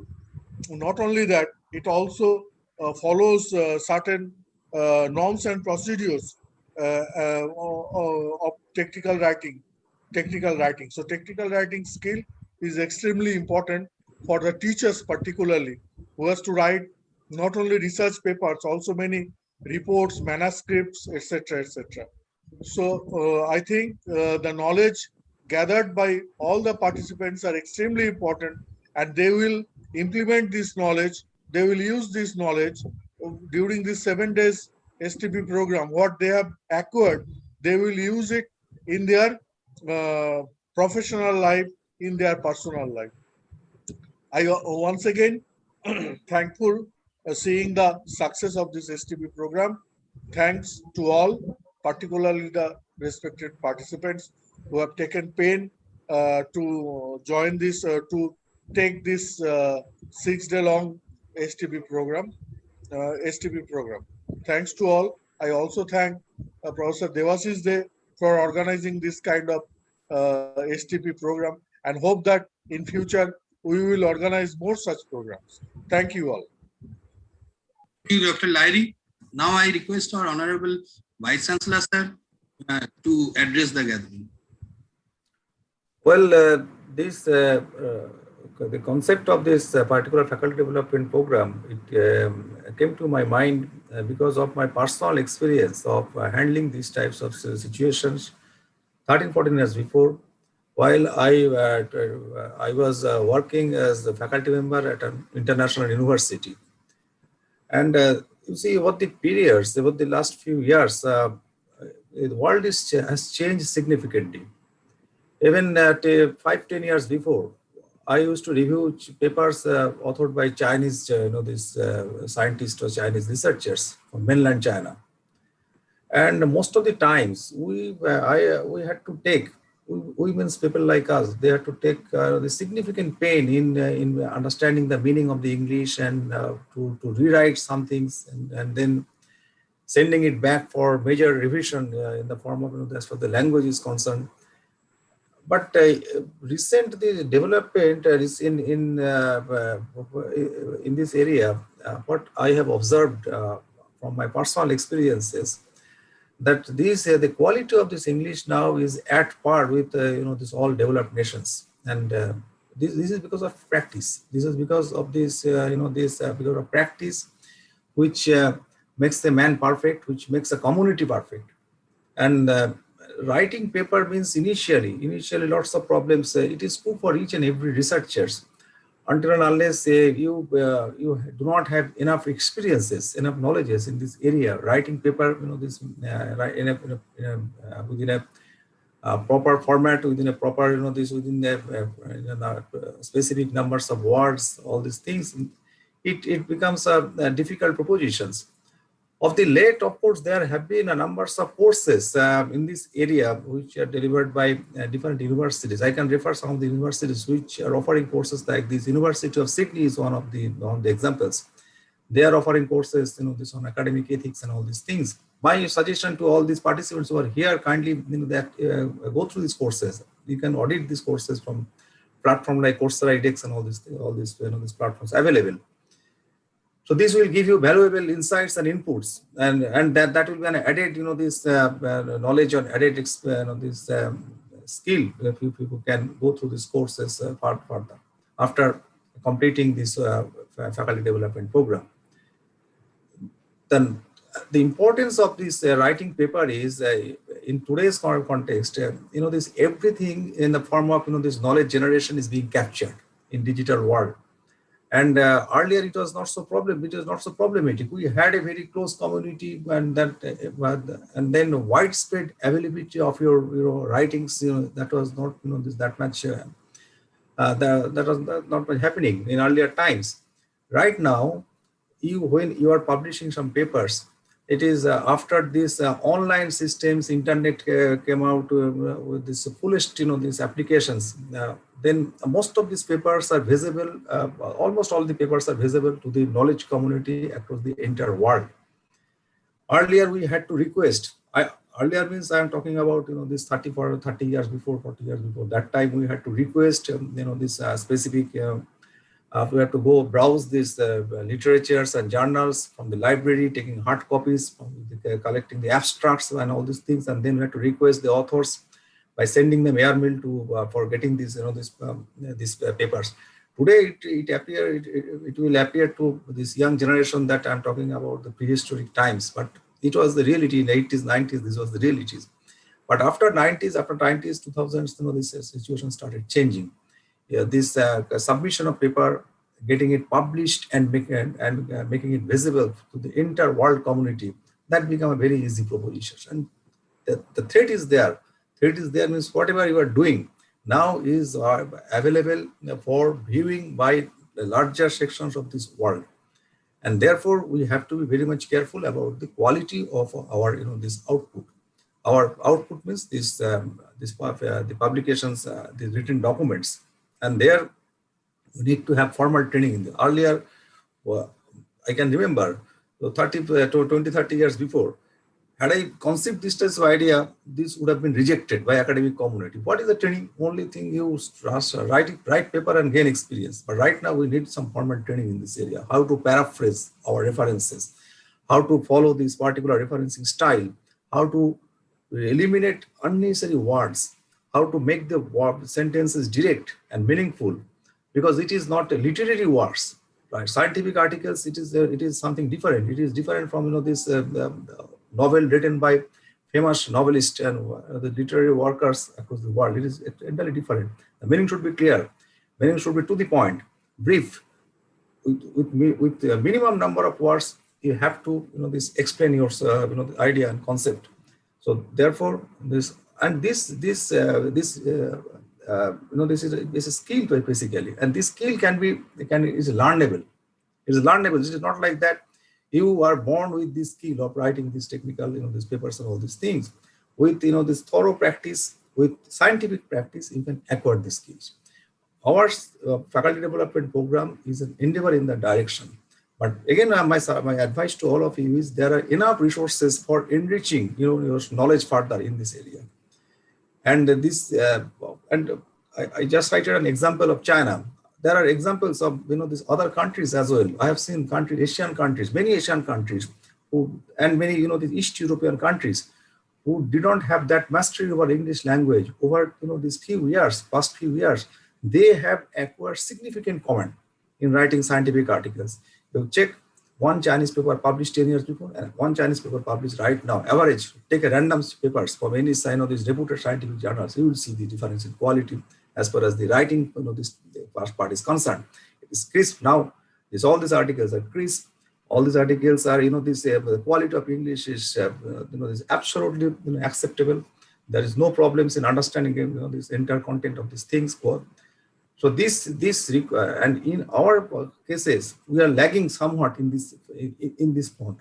Earlier, maybe 20-30 years before, India was ahead of China, but right now we are lagging behind. Because in the numbers, in the volumes of these are numbers of these articles, and the quality of articles, they are because they have taken up some systematic procedure, systematic mission in making these things to happen. The publication is a mandate. Publication is quality in quality. These journals is a mandate there. Here we have not yet, this imposed that type of criteria for our faculty members, but this we should take individually by self-inspiration. We need to publish in quality journals. We need to upgrade the quality of this, the scientific researches in this in our respective areas, in the scientific for our community, for our country, and this is the requirement of the nation.